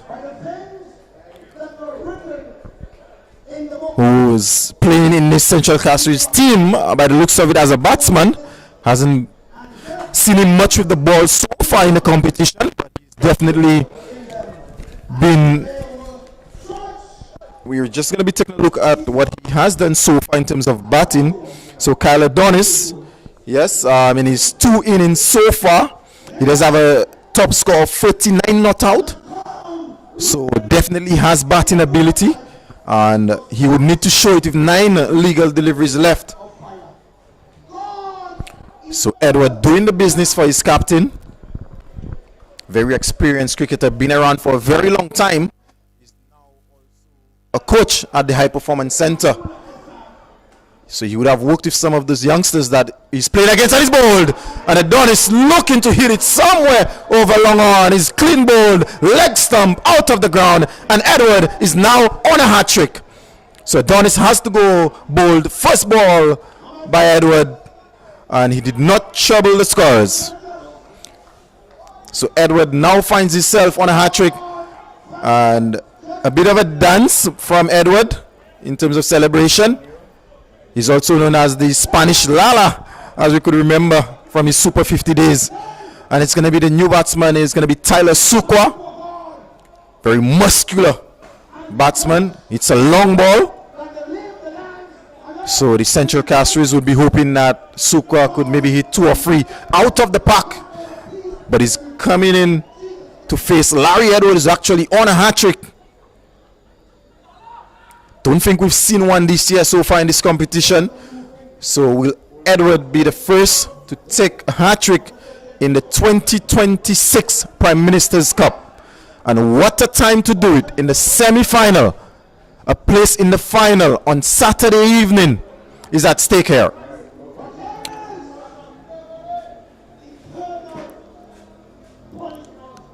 That one is slower, a lot slower on that occasion. Sukwa looking to heave that into the onside. Only able to get a single down to Hill at mid-wicket, deep mid-wicket. So Edward opting for the slower delivery on that occasion. The 2 previous deliveries were a lot faster and flatter. This one tempting Sukwa. So mixing up his pace nicely. 1 delivery left in his spell. So 125 for 7. A very quiet Central Castries dugout.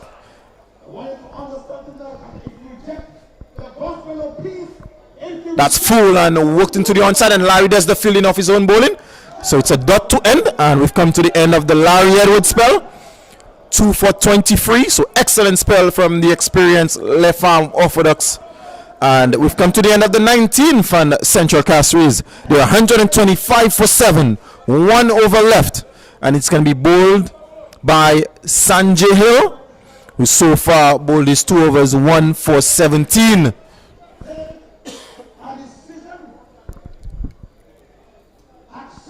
So anything less than 10, I think the Babonneau players would be very happy with anything less than 10. Hill, like we mentioned earlier, former, not too sure what I should be saying former, because still a very young man, but he's actually represented St. Lucia at the senior level. He's going to be bowling to Sukwa.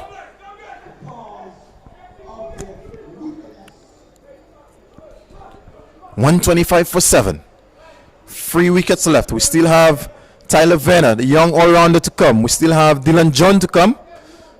So still some power left in the dugout for Central Castries. Just to give you an idea of the field placing, it's pretty similar to what we had for Sepal in the previous over. So as a matter of fact, we have both the fine leg and the third man out. In addition, we also have a deep backward point and a deep square leg. So based off this field, Hill would have to operate from a short length. And that's short, as predicted. And Sukwa looking to heave that over the onside, not able to make contact. So the plan from Hill is to bowl short. Very well executed on that occasion. So again, Sukwa needs to just take a look at the field and predict what's going to come. Because with that sort of field, Hill can't afford to bowl full. His protection is behind the wicket and square. Again, that's short, and that's good bounce on that one. And signal 1 for the over.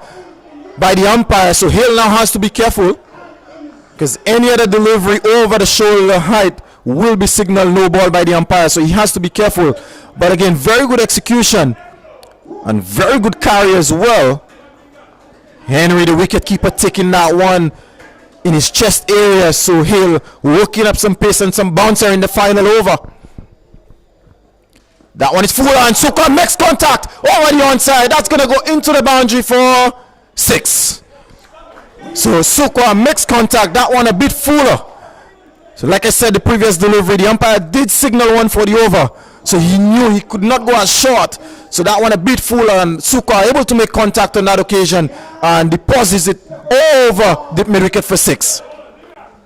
Suka, very powerful build. He does have the hitting ability, and we're going to see some changes in the field. So now a deep mid wicket goes back and the square leg comes into the circle. So has the fine leg. So he has to bowl a fuller length now, and he obliges, but this one down the leg side, signal wide. So a bit predictable in terms of the what you would expect. He becomes predictable because of the field placement. Previously he was going to bowl short, and now with the field he has pretty much has to bowl full. The length has to be full. And again, full, but too full and too straight on that occasion. Signal wide, so another wide. Score now moves up by 1. It's 133 for 7. Sanjay Hill, 3 legal deliveries left. This over so far has gone for 8.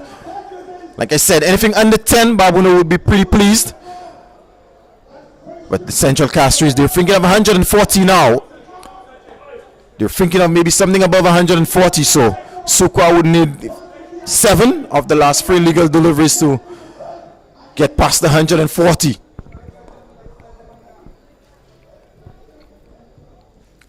That's the top edge down to third man. It's got a chance. No. Larry Edward does the fielding and they do not run. Suka denies the single and he remains on strike. So that is a dot delivery. What an interesting tactic here by Suka. Given the position, I think you may as well take every run on offer. So Suka denies the single, so I think he's decided he's going to be trying to capitalize on the last 2 deliveries, maybe get a maximum. Don't think he trusts Paul to go on, who's 19 of 28 deliveries. And that one is short outside the off stump, and Suka looking to again access the onside. Not able to make contact. As a matter of fact, he's very far from those deliveries. These deliveries are very wide outside the off stump, and he's still looking to hit it somewhere over mid wicket. Now he has to look to access the offside. Given the line Sanjay Hill bowled that last delivery, he's better off looking to access the offside, sorry. So it's the last legal delivery, Sanjay Hill to Suka. Full, and that's driven over the offside. And much better shot on that occasion from Suka. And like I said, that is the shot that he should have played off the previous delivery. So a good way to end the innings from the Central Castries team. So with that boundary, they now moved on to 137 for 7. Suka not out 11 of 7. Tried his best in the end, but only able to get 11, and only Central Castries having elected to bat first on what we all would consider a very good batting wicket. They were only able to get 137 for 7.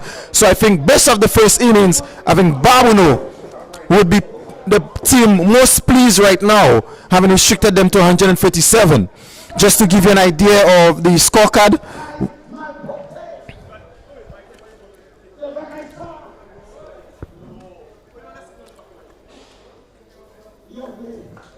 so Sanjay Hill, just so you know, Sanjay Hill ended his third over, a 1 for 29, did not bowl his full complement of 4.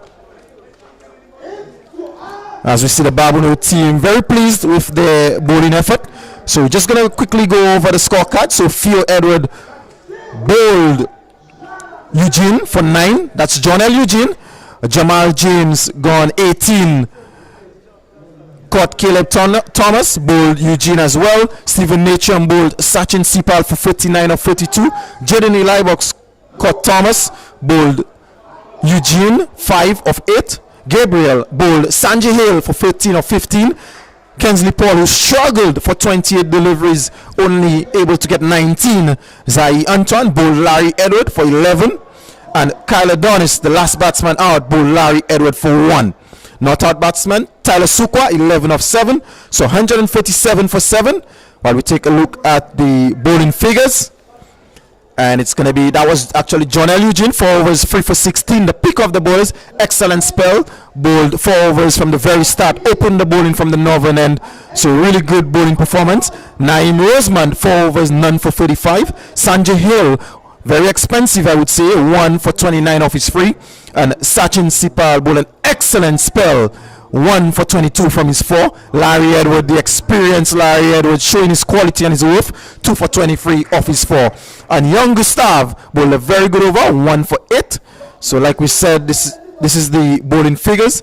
And Babonneau, in their reply for a place in the final on Saturday evening against the Choiseul team, would need 138 to win. Thank you.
joining us. Those of you who have remained with us, semi-final encounter at the Mindu Philip Park this evening between Central Castries and Babonneau.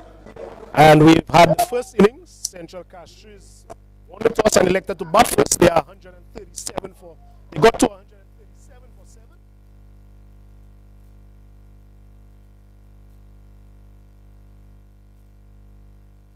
As a result, the Babonneau team, they need 138 to book themselves a spot in the final.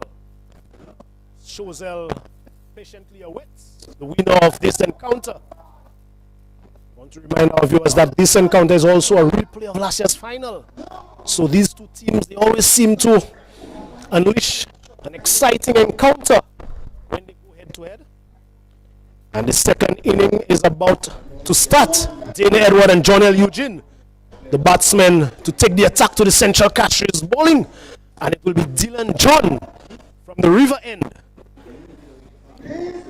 in defense with the Central Castries team. There's one slip, a man a shot third, point, cover, mid off, mid on, mid wicket, and the two fielders out are fine leg and deep square leg. And this one is a short delivery, dropped into the outside, and they go for a quick single. So a good start here, all round cricket, good cricket. Good delivery there by Dylan John, good defensive stroke there by Dane Edward to get himself off the mark. And the first runs off the bat on the board. And that would bring the left-handed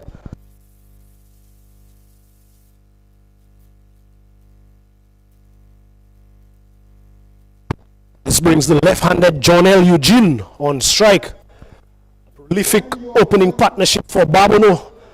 In the previous game against Grosile, they had an unbeaten 100 partnership, 118. And they would be hoping that these two could really bring it home for a very modest target of 138. Dylan John into the left-handed Eugene.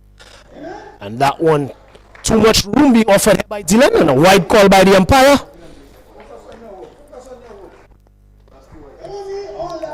Dylan opting to go short to the left-handed Eugene. And that one moving away from the left-hander, but doing a bit too much.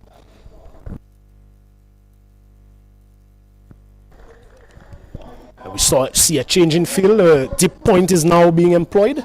So the two fielders out are dip fine leg and dip point. And this one is again is a short delivery outside the off stump. This one on that occasion within the guideline. So score remains on 2 without loss.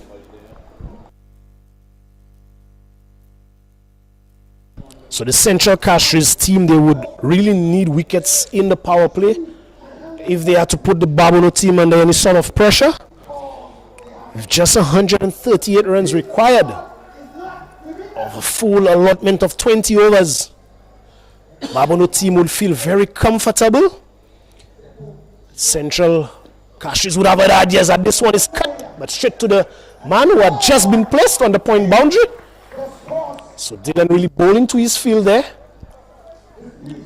And John L. Eugene is off the mark. Score moves on to 3 without loss. So John L. Eugene and Dane Edward, they have really batted well together as a pair for the Babonneau team.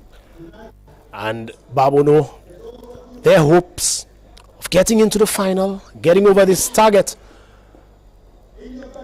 lies heavily on these two. And this one is swings on the leg side of the right-handed Dane Edward. A one-handed stop there by keeper Stephen Natram. Definitely saving 5 runs there for his team.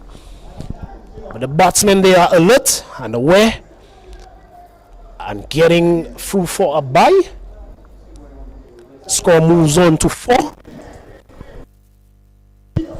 5 without loss. Brings the left-handed John L. Eugene back on strike.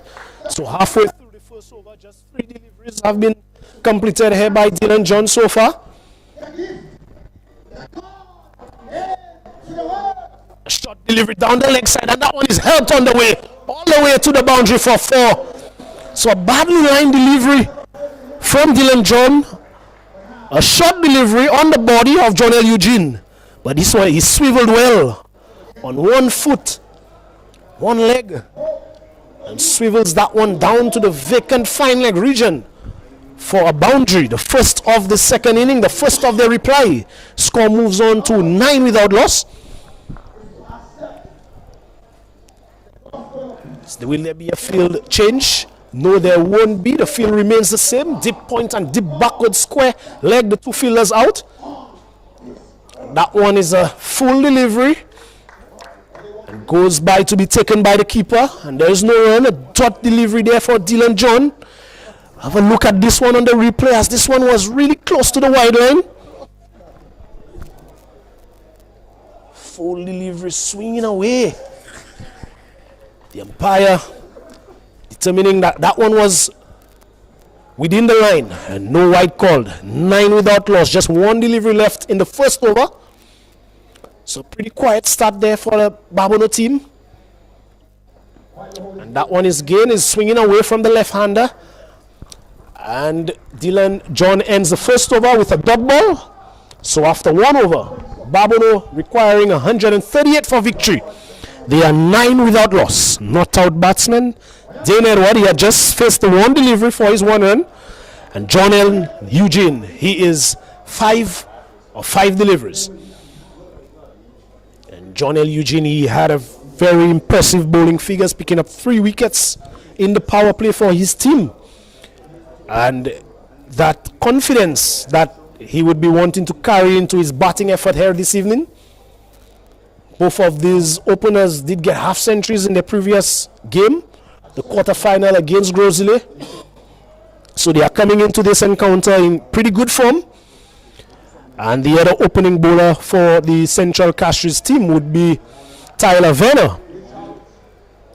And from what we've seen, or what we know of Tyler Venner, is that he really operates on the shorter length.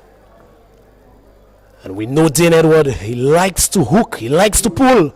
Two fielders out. Fine leg and deep square leg. Tyler Venner runs away from us now, and that one is played beautifully through the point region by Dane. Picks up his first boundary of this encounter. So really a double bluff here from Tyler Venner. This one was not as short as we would have been expecting. On the line of the off stump, giving Dane Edwards some room, and he just helped this one along the way between the fielder at point and the short-foot man fielder. Score moves on to 13 without loss. So that brings about a change in the field. Fielder drops down to the deep point boundary, and that one is shot and cut over his head for 6. So a commanding stroke there from Dane Edward. Just as I would have mentioned at the beginning of this over, Tyler Venner, he likes bowling those short deliveries, being aggressive. But Dane Edward, he loves playing off the back foot and cutting and pulling. The fielder had just been placed on the point boundary, but Dane Edward cutting that one over his head all the way for 6. The first 6 of the second inning. Dane moves on to 11 of 3 deliveries, and that one is full, and Dane goes via the aerial route back over the bowler's head for another 6. So back-to-back 6s here for Dane Edward, really taking the attack to Tyler Venner and the Central Castries team in this reply from Babonneau.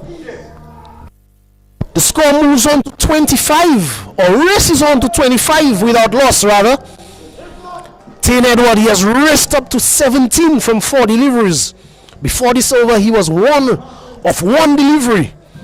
As Tyler Venner continues, a short delivery, an attempt at a pull shot, goes by to be taken by the keeper. Keeper did not collect this one cleanly, and as a result, the batsmen, they were able to cross through we wait for the umpire's signal. There's no signal from the umpire, would suggest that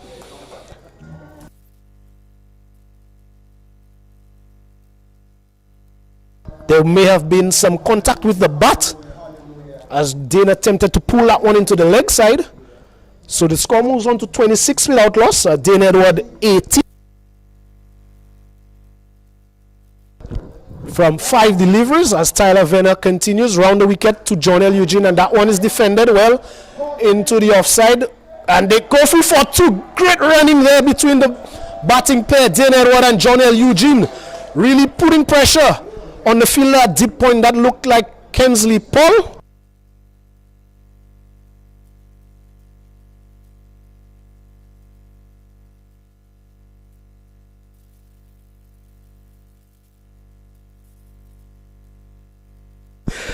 Tyler Venner continues round the wicket to the left hand, and he's bowled. Easy. Yes, he has been bowled off the inside edge. A very good comeback by Tyler Venner. As we look at that one on the replay, a very good delivery, swinging back into the left-handed Eugene, getting the inside edge and onto the stumps. A much-needed breakthrough for the Central Castries team. Babonneau, they lose their first wicket with the score on 28. John L. Eugene bowled by Tyler Venner.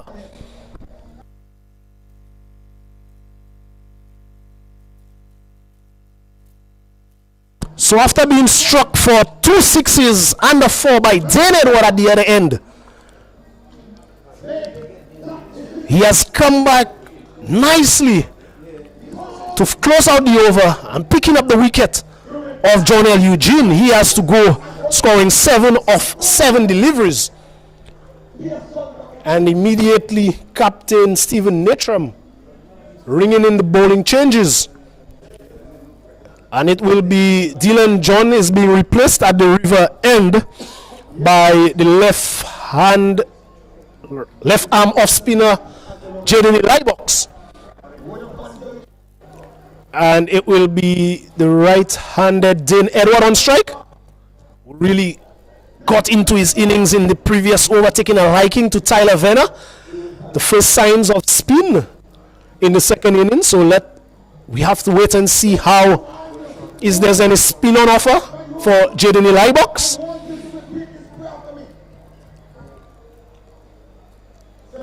As this one is a full delivery to start things off by,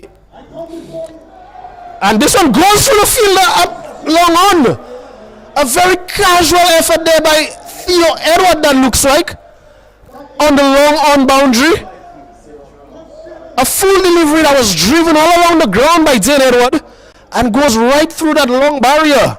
Another boundary here by Dane Edward, as that one is flighted and given a lot more air by Jaden Lybox outside the off stump. But Dane Edward is not enticed and does not take the bait. He moves on to 22 of 7 deliveries. Babonneau, they are 32 for 1, as this one is a lot straighter from Lybox and worked into the onside by Edward. And Vernelius Gabriel comes off the deep mid-wicket boundary and limits them to just 1. The score moves on to 33 for 1. This brings the new batsman Caleb Thomas, another right-hander on strike. And halfway through the third over of the innings,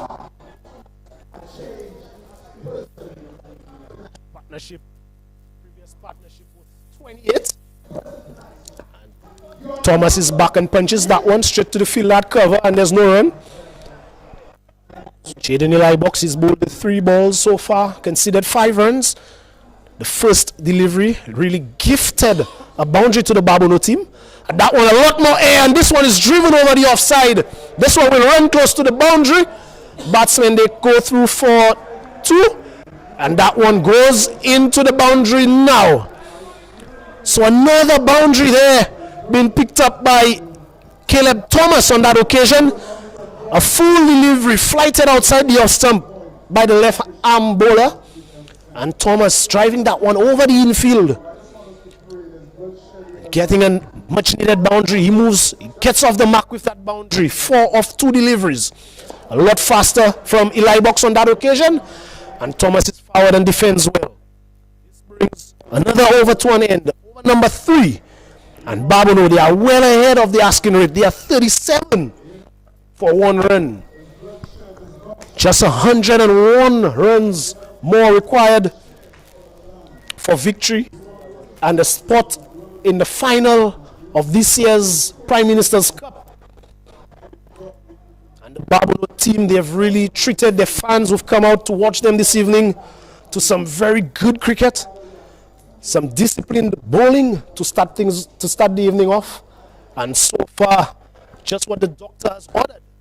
Dean Edward, 23 of 8. He means business this evening. Another bowling change by the Central Castries team. It will be Zai Antoine replacing Tyler Venner after just 1 over. He did pick up the wicket of John L. Eugene, but not before he was taken to the cleaners by Dean Edward. Antoine will be bowling to the right-handed Dean Edward from the players' pavilion end. And that one is short, and Dean Edward pulls this one to the right of the deep square leg fielder, and that is Kensley Paul, who does not feel cleanly. And the batsmen, they go through for a comfortable 2. Score moves on to 39 for 1. Dean Edward, he continues to bat fluently, aggressively, capitalizing on anything that is loose. 25 of just the 9 deliveries. And Caleb Thomas, 4 of 3 deliveries. Less than 100 runs required now. Only 99 required. Current run with 12.32 runs per over. There's another short delivery from Zai Antoine. That one is being called wide by the square leg umpire, going over the head of Dean Edward. As we look at that one on the replay. Effort delivery from Antoine. And Dean Edward did stoop. Very close call there, but wide. Called by the umpire. The score moves on to 40 for 1.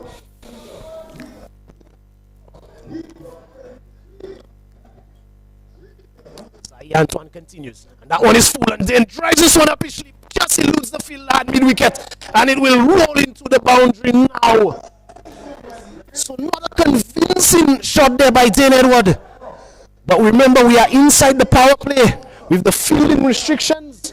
Only 2 guys, fielders, allowed outside the circle, and they are the long on region and the deep square leg region. So enough bat on that one, eluding Kyle Adonis, it looked like, at mid-wicket, and picking up another boundary for himself. The score moves on to 44 for 1. Short delivery down the leg side, and wide, called by umpire Mark Vin. Another extra being conceded there by the Central Castries team. Some 5 extras have been bowled so far.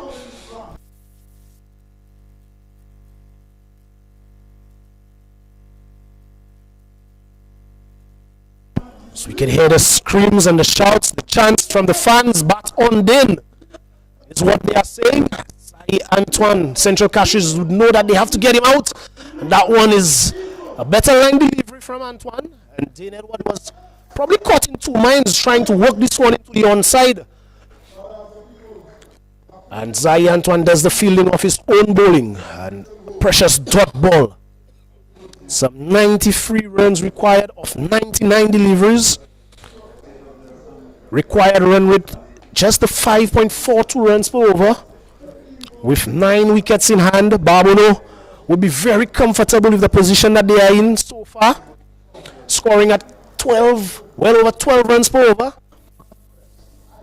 And that one is full outside the off stump, and Dean Edward given the license to free his arms, and he does so with good effect. Another 6 over the offside this time. A full delivery, swinging away from the right-handed Edward, but offering him enough room to free his arms. And he does not need any second invitations. Clears the offside. He rushes on to 35 of just 12 deliveries. 3 4s and 3 6s. This is turning out to be devastating innings from Dean Edward so far. And with that 6, that also brought up the 50 for Babonneau in their reply. 51 without 1. 51 for 1, that should have been. Full delivery and driven straight back past Zai Antoine. shot of authority, and he held the pose for the cameras on that occasion.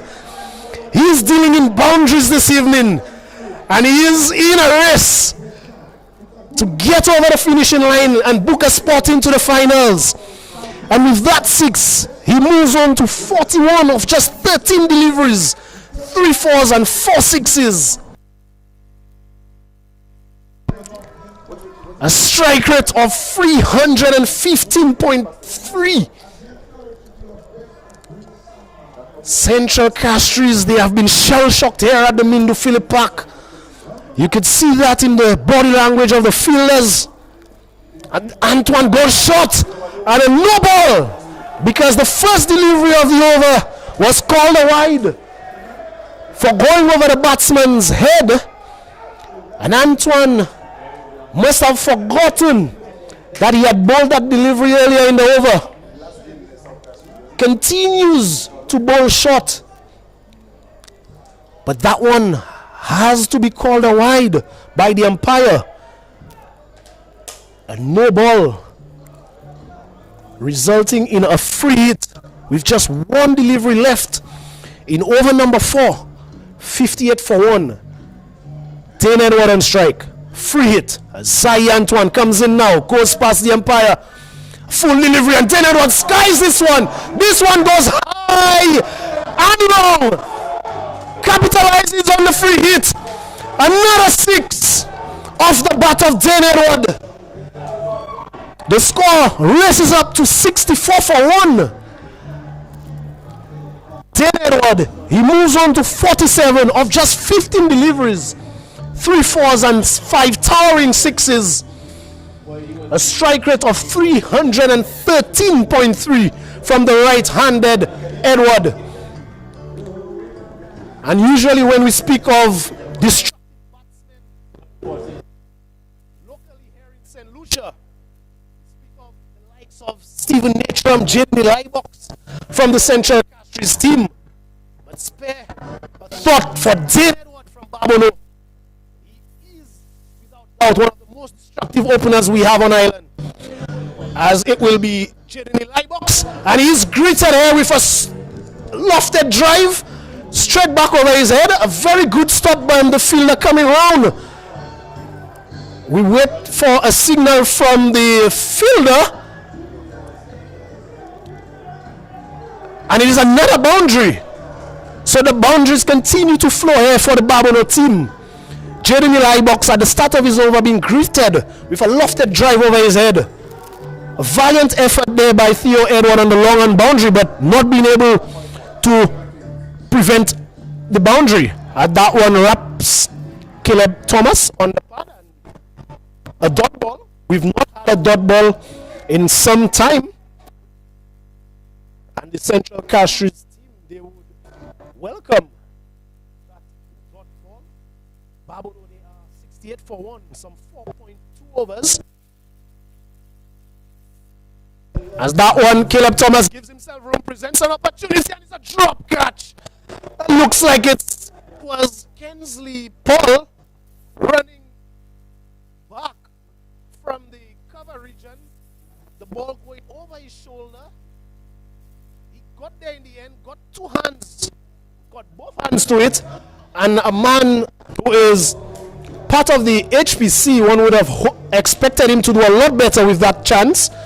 So Caleb Thomas lives to fight another day. The score moves on to 70 for 1. Jaden Lybox bowled this one a lot slower and straighter, but Caleb Thomas works this one into the vacant mid-on region, and they go through for a single. Caleb Thomas, he moves on to 11 of 7. Babonneau, the deficit now 67 required of some 92 deliveries. Dane Edward on strike. 3 runs required for his half century. This one is flighted and punched, but straight to Kensley Paul, who does better on that occasion and prevents the chance of a run. Dane Edward remains on 47 of just the 16 deliveries. 1 delivery left in over number 5. This one is flighted, and Dane Edward lost this one high and long over the mid-wicket region for 6. brings up his half century. A brilliant innings from Dane Edward. A devastating knock from the young man. Just what Babonneau would have needed in this effort to overhaul first innings target of 138. And Dane Edward, he has replied well. 53 of just the 17 deliveries, 3 fours and 6 sixes, a strike rate of 311.7. Well done to Dane Edward and the Babonneau team so far. 61 runs required of 90 deliveries. We will have a change in the commentary box. It will be Dwight Thomas for the next 5 overs. What excitement, what carnage we have here at the Mindu Phillip Park. And I could just, from the distance, I can see the fat lady making her way down. It might be all over. 61 required from 90 deliveries, so Babonneau large and in charge right now. And it's going to be Dylan John entrusted to break this partnership, and he's going to be bowling his second over, this time from the southern end. Change of ends for John, who's been one of the leading wicket takers so far in this competition. That's full, that's driven nicely for a single, and it's a no ball. So it's going to be a free hit to Dane Edward, and Dane Edward does not need an invitation. And he's been given one, a free hit. Dane Edward, who's now moved on to 53 of only the 17 deliveries, 3 fours and 6 sixes. Yes, ladies and gentlemen, 6 sixes. And this partnership, they've now brought in 51 so far of only the 22 deliveries. What a partnership, and exactly what the Babonneau fans and dugout would have wanted. Let's see how Dylan bowls this free hit. Slow delivery, and that's it, that's coming our way. And that's gone for 6. For a moment.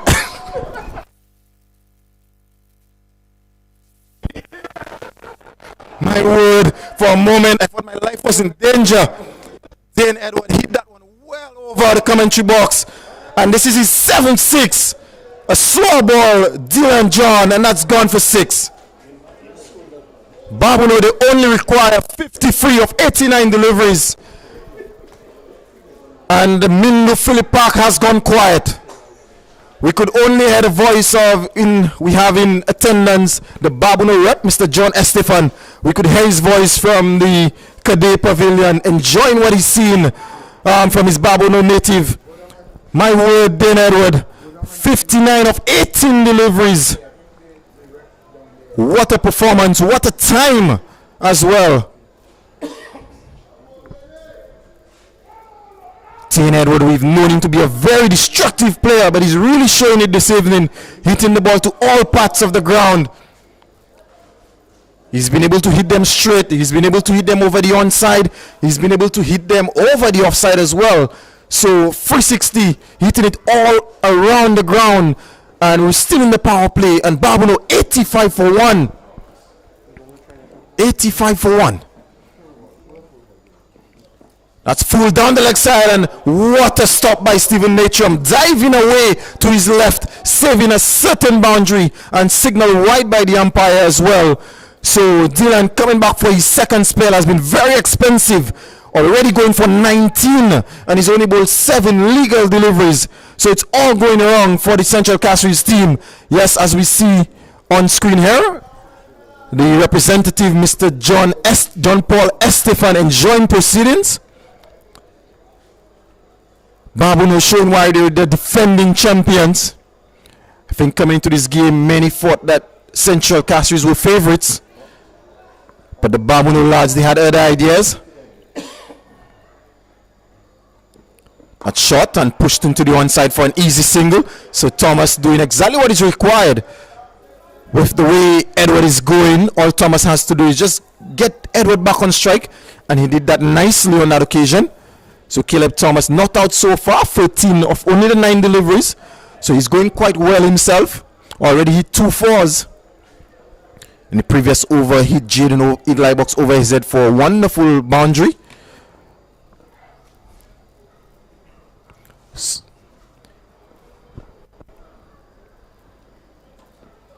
full, and that's driven through the offside for 4.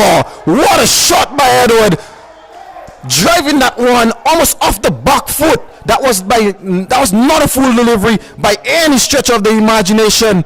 As we see on the replay, yes, driving that one off the back foot over the offside for 4. And the score now 92 for 1. The Babonneau lads, they're going at 16.73 runs and over. Dane Edward, he's having one of those days where everything that he hits comes off the middle. Everything that he touches turns to gold this evening. That short turn, he paddles that, maybe coming off the glove. So Dylan going the aggressive route on that occasion, beating Edward for pace. And the umpire does not signal, so by the looks of it, it came off. Yes, as we see the glove. Edward looking to pull. That one just a bit too quick for him on that occasion. But gets a single. We could hear the Babonneau dugout excited. They could sense victory. They could sense a spot in the final. And it would be a well-deserved spot. We must say they bowled extremely well. And now they're polishing things off nicely with the bat as well. That's full, and that's driven through the offside for another single. So Thomas rotating the strike nicely. Dylan John, one delivery left in the power play. They've scored 94 in the power play.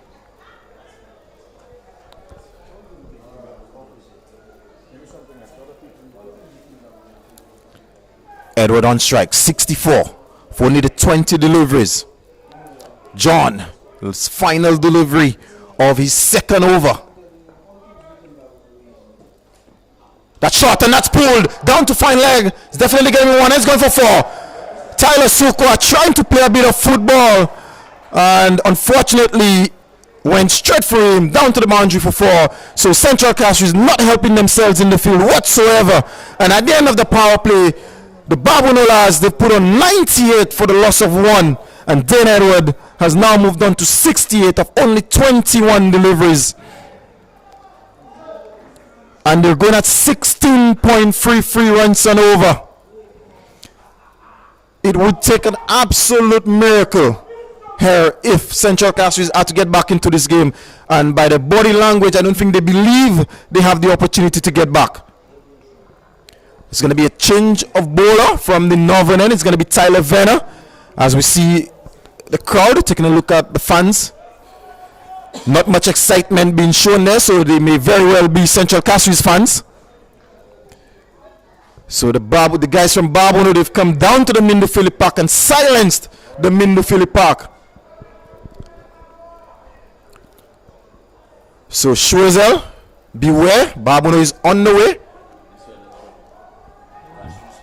They require a further 40 of 84 deliveries. So Babonneau, well, very much in charge of this game. Let's see how Venner is being entrusted with the opportunity to maybe get a breakthrough, to breathe some life into this game. And he's shot, and that's pulled over fine leg for 6. And Caleb Thomas joins the action now with his first maximum. That was shot down the leg side and helped over nicely over fine leg for 6. And it continues to rain boundaries here at the Mindo Philip Park even after the power play. Babonneau making a statement, not only winning it, but it's not over. Maybe I'm getting a bit carried away, but not only they're making a statement here this evening. Getting shot, and on this occasion Thomas looking to hit that one over the onside, not able to make contact. But Venner getting a bit predictable with his length. Just haven't seen him play over the last couple of years. Very good young all-rounder. But very often he's always operating from a short length. And I think the batsman, it becomes a bit predictable. So he has to mix up his lengths. Again, that one is better. But that's out to third man for a single. Given what we've seen so far, there's not much chance for the singles. I think the Babonneau lads, they just want to see boundaries.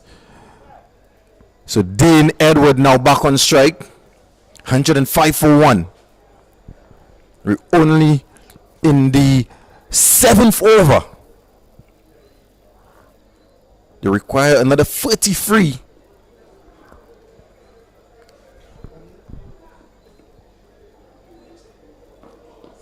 And that one a fuller delivery, and Edward looking to hit that one straight over, not able to make contact. So much better length on that occasion from Venner. So good comeback from the young medium pacer. After that first delivery, went back for 6. He has adjusted his length and he's been bowling maybe a yard or two fuller.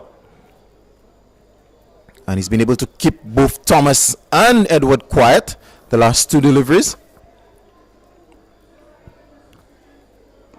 This time short wide inside edge, but again collected cleanly by Captain Natrum. Against one-handed stop, definitely saved the boundary.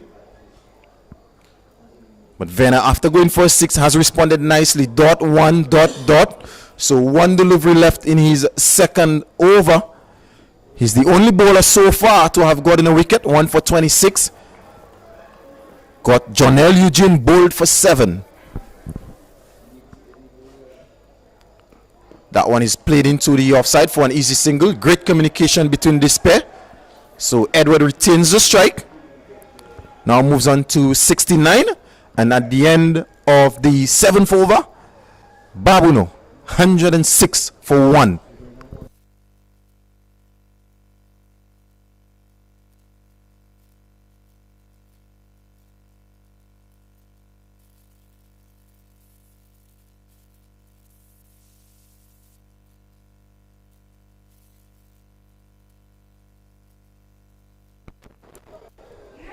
So it's going to be a change of bowling from the southern end. It's going to be the off spin of Kyle Adonis. We've not seen much of Kyle with the ball so far in this competition. Very good off spinner. But it's going to be a challenge to keep Edward quiet. Edward really and truly loves the off spinners. Loves to access the onside.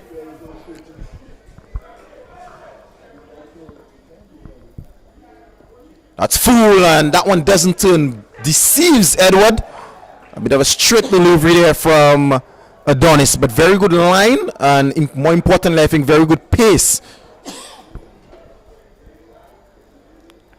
That's short, and that's pulled through fine leg for 4. Poor delivery there from Adonis. Dropping that one way too short. And with the fine leg in the circle, that becomes an easy shot, an easy boundary for Edward. The sort of form that he's shown this evening, he's not going to miss out on such a delivery.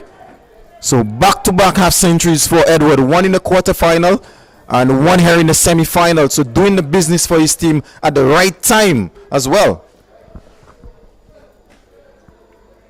Full outside the Austin. That's driven over cover. There's a chance to Antoine, and it's gone for him for 6. Everything Edward touches tonight turns to gold. And an easy chance on the boundary to Antoine, and that one went straight through his hand and actually went over the boundary for 6 as well. So Central Castries, they continue to let themselves down in the field. Adonis creating the opportunity. They need a wicket, and the wicket of Dane Edward, but unfortunately that was put down. Edward now on 79.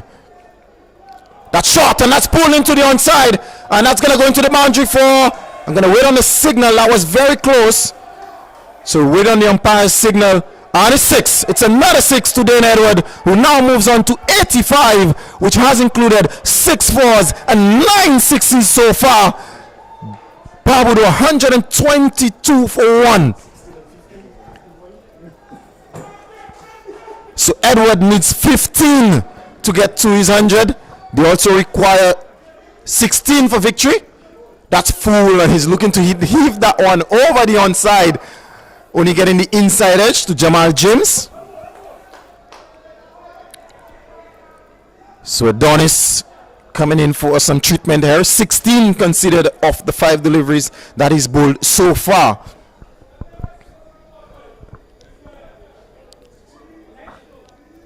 That's full, and that's gone for 6. That's heaved into the nets at the Mindu Philip Park. and it's raining sixes here. It's raining sixes off the bat of Dane Edward. That is his 10th six of the game so far. Now moves on to 91, 9 away from what would be a remarkable 100. 100 of the highest quality, but importantly only 10 runs left for victory, and Dane Edward requires a further 9 for his 100. So it's going to be interesting to see how they go about this, whether Caleb Thomas just gets a single and gives Dane Edward the opportunity to get 100, one that would be well deserved. And they're well ahead, only 10 required, so I think they would need to give Dane every opportunity to try and get that 100. It's not every day you get 91 not out in a T20. So with 10 required of 72 balls, it's well and truly over here at the Mindu Philip Park.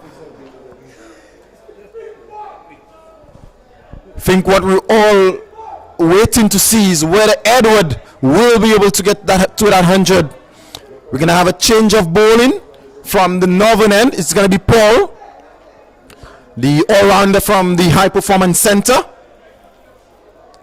It's going to be bowling to Caleb Thomas, who in all our excitement, we must mention how well Thomas has batted. 21 of only 14 deliveries. He's done his job. He's done exactly what was required of him. Having lost John L. Eugene early, he came in and he built a very good partnership with Edward. And 21 of 14, striking out 161, represents a really good innings by Caleb Thomas. And Paul. And that's a wide delivery outside the off stump, signal wide. But from my vantage point, I think the umpires are missing something here. Oh, it's actually, they've now caught on to it. So great umpiring. But great umpiring there by the young umpire, signaling no ball. There's only 3 fielders in the 30-yard circle, which means they had 5 out. So it's actually a no ball. I must commend the umpires for what has been a really good game. They've done really well this evening. They've controlled the game very nicely and made some very good decisions. But it's a free hit to Thomas. Let's see how he approaches this one. And he charges and looks to hit it. So the Babonneau dugout went silent. They were asking Thomas to just get a single. So I think they're hoping that Thomas gets a single and gives Dane Edward the opportunity to get 100. It's only 8 runs left. 9 required. There's only 9 required.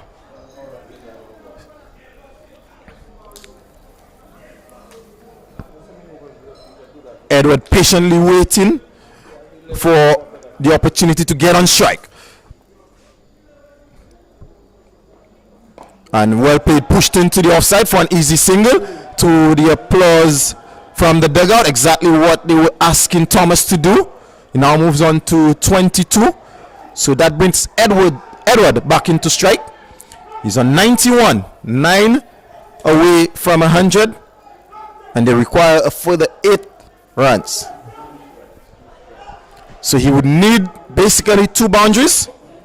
Maybe a 6 and a 4 or 2 sixes. The way that he's been going this evening, 10 sixes, you would almost bet that it's probably going to be a maximum.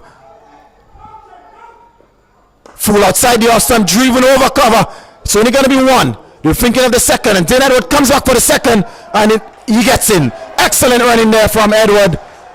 Comes back for the second. He now moves on to 93.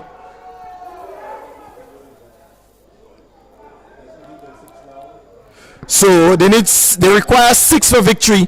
Edward requires 7 for his 100. If he hits a 6 now, he's going to be stranded on 99 not out. So he has to actually play it smart.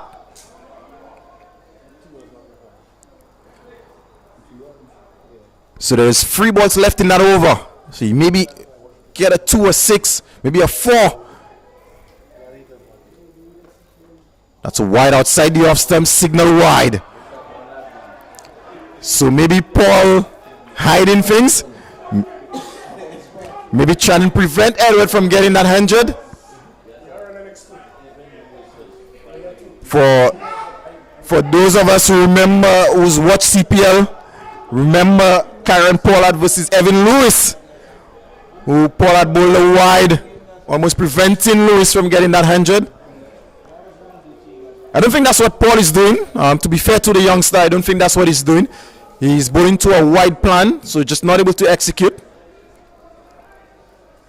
Very humble, very respectful young man, so I'm pretty confident in saying I don't think that's what he's doing. But again, that's wide. That one is really wide, and again, signal wide. So it's getting interesting. Just before this delivery, Captain Natram went down to Paul, had a conversation with him. I'm really hoping this conversation was not ball wide. So 2 consecutive wides been delivered by Paul. And that's even wider. So that's another wide delivery. So it's 145 for 1. They require a further free.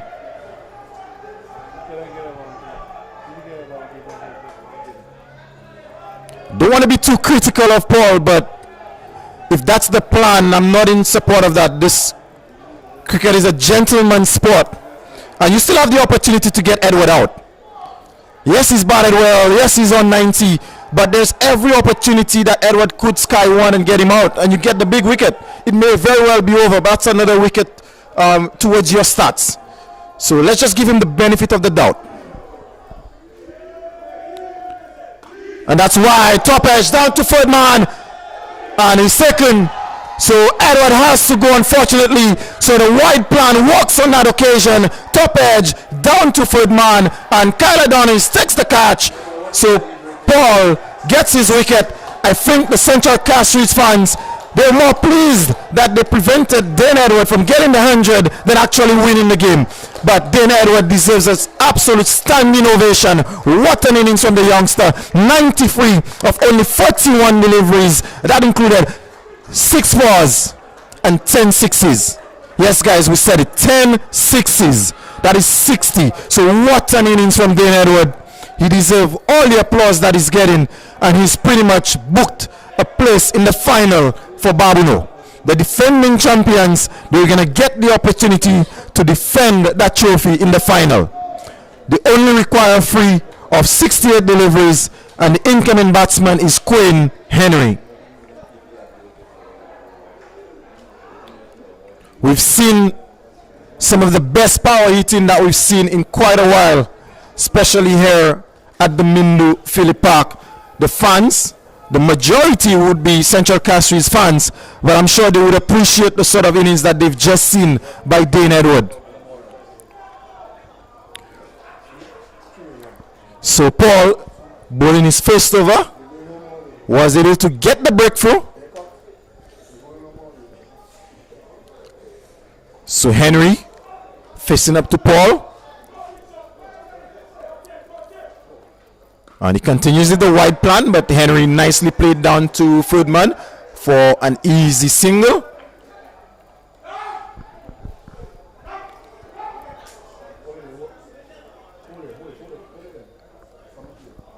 So we see the Babonneau guys very excited on the edge of the boundary, anticipating that victory. Only 2 away. Coach Javon there, Captain Siobhan Joseph, who was excellent in the field in terms of his decision making. We see Devon Eugene, who did not play today, Nairos, and Dane Edward, the man of the hour, also in picture.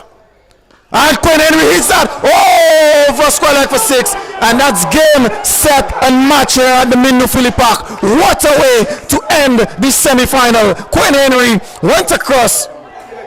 Sorry, it's Caleb Thomas went across over to the offside, sorry, and hit that one over square leg for 6. And Caleb Thomas not out, 28 of 17. And what a way to bring an end to this semi-final. Babonneau 142 for 2, and we're only in the 9th over. So They were able to chase down the score. 9 overs. There's 11 overs to spare. And 8 wickets left in the dugout. That was a commanding victory. That is a statement victory. So right now, we'll have the final being played between Choiseul and defending champions Babonneau. As we see the excitement being shown by the Babonneau players and disappointment from the Central Castries team was highly fancied this evening, but they've been totally outclassed, outplayed, and a commanding victory. An absolutely commanding victory by the Babonneau team. And Alex Joseph is leading the celebrations. So Central Castries unfortunately chose the wrong time to suffer the first defeat. Unfortunately, they were knocked out. And so they've knocked out 2 of the giants in local cricket, Central Castries and Grosley in the quarterfinal. This is the stuff of champions, and they're showing why they are defending champions. I'm running out of words to describe what I've seen this evening. The Babonneau team, they deserve all the applause and all the celebrations that they are going to have tonight. And as we see the excitement, we now see, I mentioned the district rep who was in attendance and is now making his way to the dressing room. I know there's going to be big celebrations down in Babonneau this evening, whether you're in Balata, Debara. There's going to be celebrations all over. So we just want to give you a recap of the Babonneau innings. So we could hear the celebrations coming from the Babonneau. Yes, Mr. Estefan, with a smile, a bright smile. Happy that his team has represented the district very well. And I know there's going to be a celebration somewhere in Babonneau this evening. Mr. Estefan making his way across to congratulate his district members.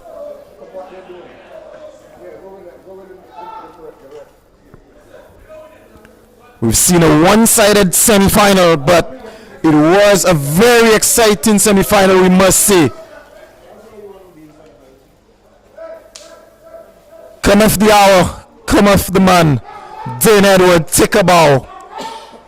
This is the stuff of champions, now being congratulated by the district rep.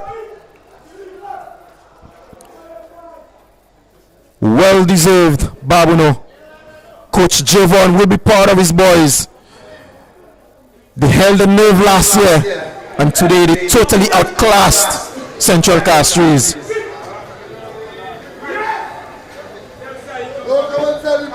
Coming to this game, Central Castries were fancied as maybe favorites for the competition, but as we've seen with this sport, you really have to execute on the day. Cricket is the sort of game where anything can happen, and Babonneau really showed their worth this evening.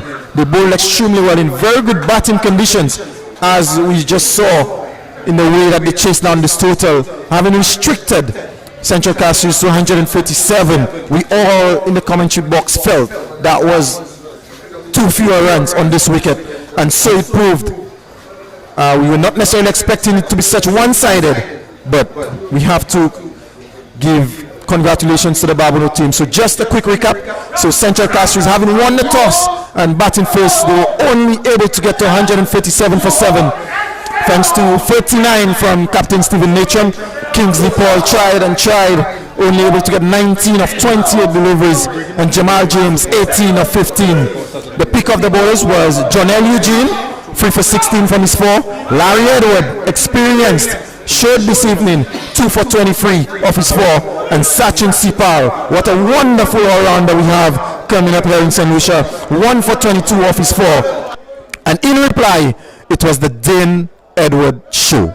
142 for 2 of 9 overs. Dane Edward 93 of 41, and he was supported by Caleb Thomas, who batted magnificently as well. We must give him credit for the way that he rotated the strike. 28 of 17, and finishing things off with a wonderful 6 over square leg, and Babonneau winning quite comfortably in the end. So join us on Saturday evening where we have the grand final here, right here at the Mindu Philip Park between Schwarzel and the defending champions, Babonneau. We encourage all the fans near and far to come in and support the Prime Minister's Cup final. Thank you. Enjoy your evenings.